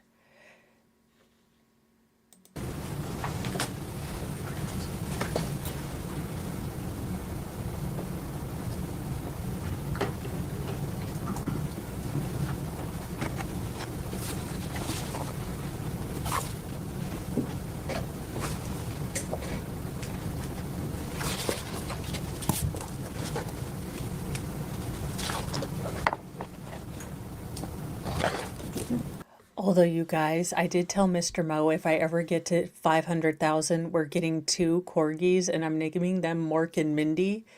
So I don't know if he is really hoping for my success or hoping for my limited success now, or hoping I forget it with the next flight of fancy and I want a Falcor. I do believe so. I know India like first steps, so there's like a preschool and different things. There's also therapists that will come into your home, especially if your child has been noted for speech delay or things like that. I'm sorry. I thought they were discussing it. take a moment to look at that and see if you recognize it.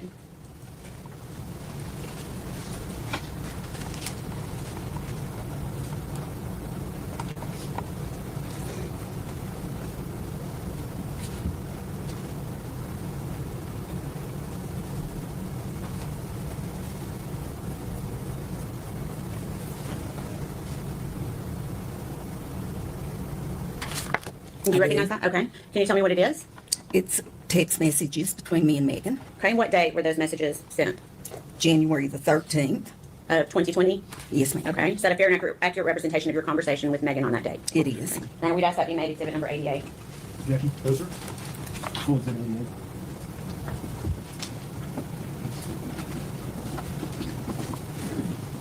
Permission to publish?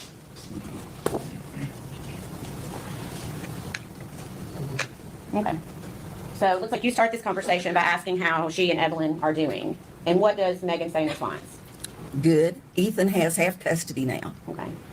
And then you respond, I almost bought Evelyn a beautiful dress at Cracker Barrel, wasn't sure what size. And what does Megan say in response? She wears 18 months now. Isn't that crazy? Hunter and I can come when we get off work. Ethan has Evelyn until Friday, though. Okay. And continuing the conversation, I told her wait until Thursday. We're having a DCS home inspection tomorrow, and I'm cleaning and getting ready. It makes me nervous. Okay. LOL. okay. And what does Megan say in response? Don't be nervous. You and Rick are hands down the best foster parents anyone could ask for. In a lot of ways, you are my family more than my actual family. Okay. And what did you say? Thank you. We love you and that baby. Is Ethan out of the Army? And then what does Megan say? We love you, and yes, he is. Okay.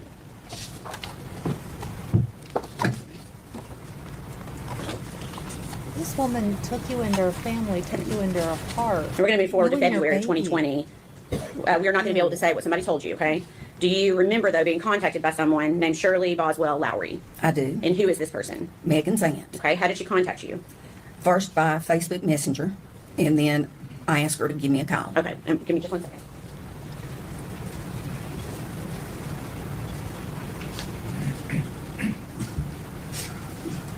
Okay. Had you ever been contacted by her before? No. Okay. Okay. So, again, we're not going to be able to talk about what she told you, but Okay, you guys, we've let's see if I can do this because I am the smartest. I am the smartiest. Okay, stop screen, present screen, share screen. Thank you, Rosalind Duke, but we have it. The laser eyes. Thank you so much. Because yes, this is the thumbnail I need, and also the energy that Megan needs to see, because this will be the energy that Megan sees if she is adjudicated guilty, which I think she will be. But that's just my personal opinion, and you know, everyone has one, and juries are weird and ridiculous things that often go cray-cray. But what did you tell her about what Megan had told you? I told her that I didn't know where Evelyn was. I also told her that last time I'd spoken with Megan that she had told me Ethan had half custody of Evelyn. Okay. And did you have Evelyn? I did I know not. that may be a crazy question, but you did not? No. Okay. What did you do, based on that conversation, what did you do? I tried calling Megan. Okay. And did you call her phone? I did. Okay. And I got a hold of Tommy. Tommy, Megan's dad, okay. had her phone. Okay. And what did you tell Tommy? I was looking for Megan, and then he discussed the same thing Shirley Okay, yeah, discussed. we won't be able to get into what he said. We can only essentially get into something that maybe Megan told you or something that you say yourself. I know it's a little confusing. Okay, so essentially you call Megan's phone, but Tommy answers. Correct. Okay, and you were essentially trying to get in touch with Megan. You didn't get in touch with her that way, so what did you do next? I texted her by Facebook. Okay. And did she respond to you? She did. She Okay. said she didn't have a phone. She couldn't talk. That it had to be by text message. Okay. And was that Facebook Messenger? It was. Okay. What in the Did you contact shady anyone else that day? shenanigans? I did. Who did you contact? Constance Cole from DCS. Okay. And who is Constance? How do you, is that through the That- foster care stuff? It was. Okay. And were you able to get in touch with Constance? I could not. It was after hours, so I left her a message on her phone. Okay. What message did you leave? I told her that Evelyn was missing. Okay.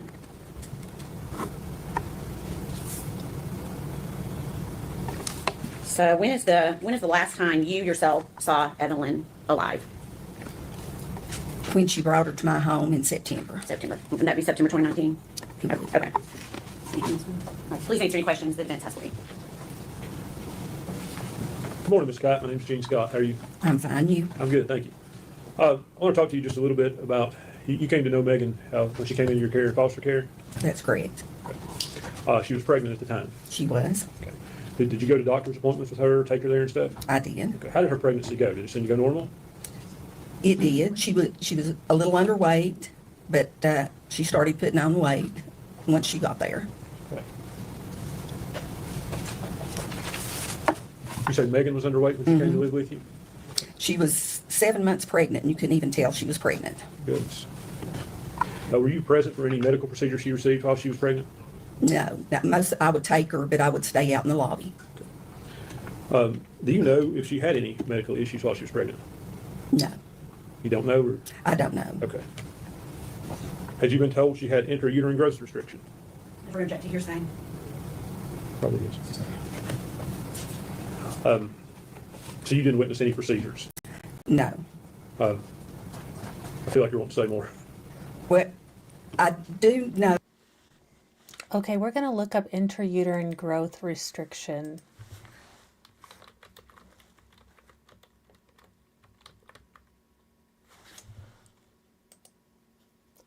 Okay, IUGR is a condition where a fetus grows more slowly than expected during pregnancy, resulting in a smaller than average size at birth.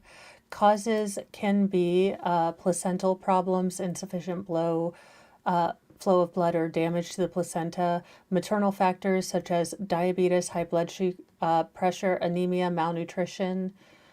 Fetal factors, genetic abnormalities, infections, multiple pregnancies, and some are just unknown. Now, IUGR is typically diagnosed during ultrasounds. Other tests, such as blood tests, can, find underlying nutritional problems. And the treatment includes monitoring, medications, and possibly early delivery. Now, it doesn't show any sort of surgical interventions that would be used in this. However, I'm not a doctorologist, and this is just Dr. Google. So, I don't know the intricacies of intrauterine growth restriction or whatever it is. But it doesn't look like there's any surgical interventions that she would have to take. Because he seems pretty keen to get something in about surgery or something traumatic with the birth. Know that she. Okay, don't. Unless it's something you know of your own knowledge, you can't talk about it. I appreciate that. How did she act while she was pregnant? Did she take an interest in being healthy and having a healthy baby? She did. Okay. And I guess you were with her when she had the baby? I was. Okay. Did she seem to take to the baby right away? She did. And I guess, basically you were helping her raise the baby when the baby was first born. Is that? That's correct. Was she loving to the child? Very much so. Was she devoted to the child? Yes. Did you ever see any issues of her neglecting or abusing the child? Never. After she went back to her, I guess she turned 18 when aged out of foster care. Is that? She was getting ready to turn 18, but she had got her diploma, so they were letting her start trial visits, and then the trial visits led to her being going back to her father's home. Okay. And how did Megan seem to take that going back? She was fine with it. Did you keep in touch with her? We did. Okay. Up through, you said the last time you saw Evelyn was in September of 2019, right? Correct. So up until that time, did you ever see any signs of abuse, neglect, or anything but a loving mother? No. That's all the questions I have. Thank you, Ms. Scott.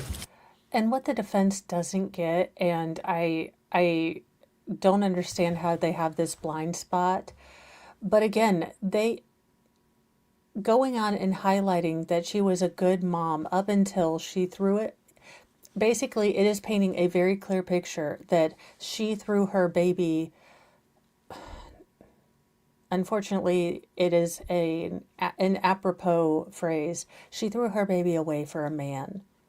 It is very clear that she went head over heels for, Chicken Shack guy and pulled a Diane Downs or a Susan Smith. And, highlighting how good a mom she was just makes the horrific act that she did, even greater. And I don't know that the defense understands that this is, again, just highlighting something that they really probably shouldn't. Now, thank you guys for joining the Petty Express. I am going to take a petty break to spend some time with Mr. Moe since he is doing all the demolition and see if I get to play with some power tools. I will probably be back around 3 and we will just, charge on through the rest of day 3 and get ready for day 4. Now, we have been warned that day 4, when we get there, will be the medical examiner and some really hard testimony. So, bring your Starbucks money for the swear jar because Mo will be demonetized by first second, probably. Again, your Starbucks money, not your ramen money. I'm going to see if Mr. Mo will smolder again, and I won't snort laugh. Maybe I'll giggle hiccup this time. My love language is strange, but there you go. I like Bailiff Cletus. Now, is Bailiff Cletus Mosey Meander or new Bailiff? Because Bailiff Mosey Meander definitely is a Cletus. The other deputy, he strikes me as a Bill for some reason, or an Al. You can be my bodyguard, and I can be your long-lost pal. With that, I'm going to go. I will be back. I will set up the stream and let you guys know on X and all the places.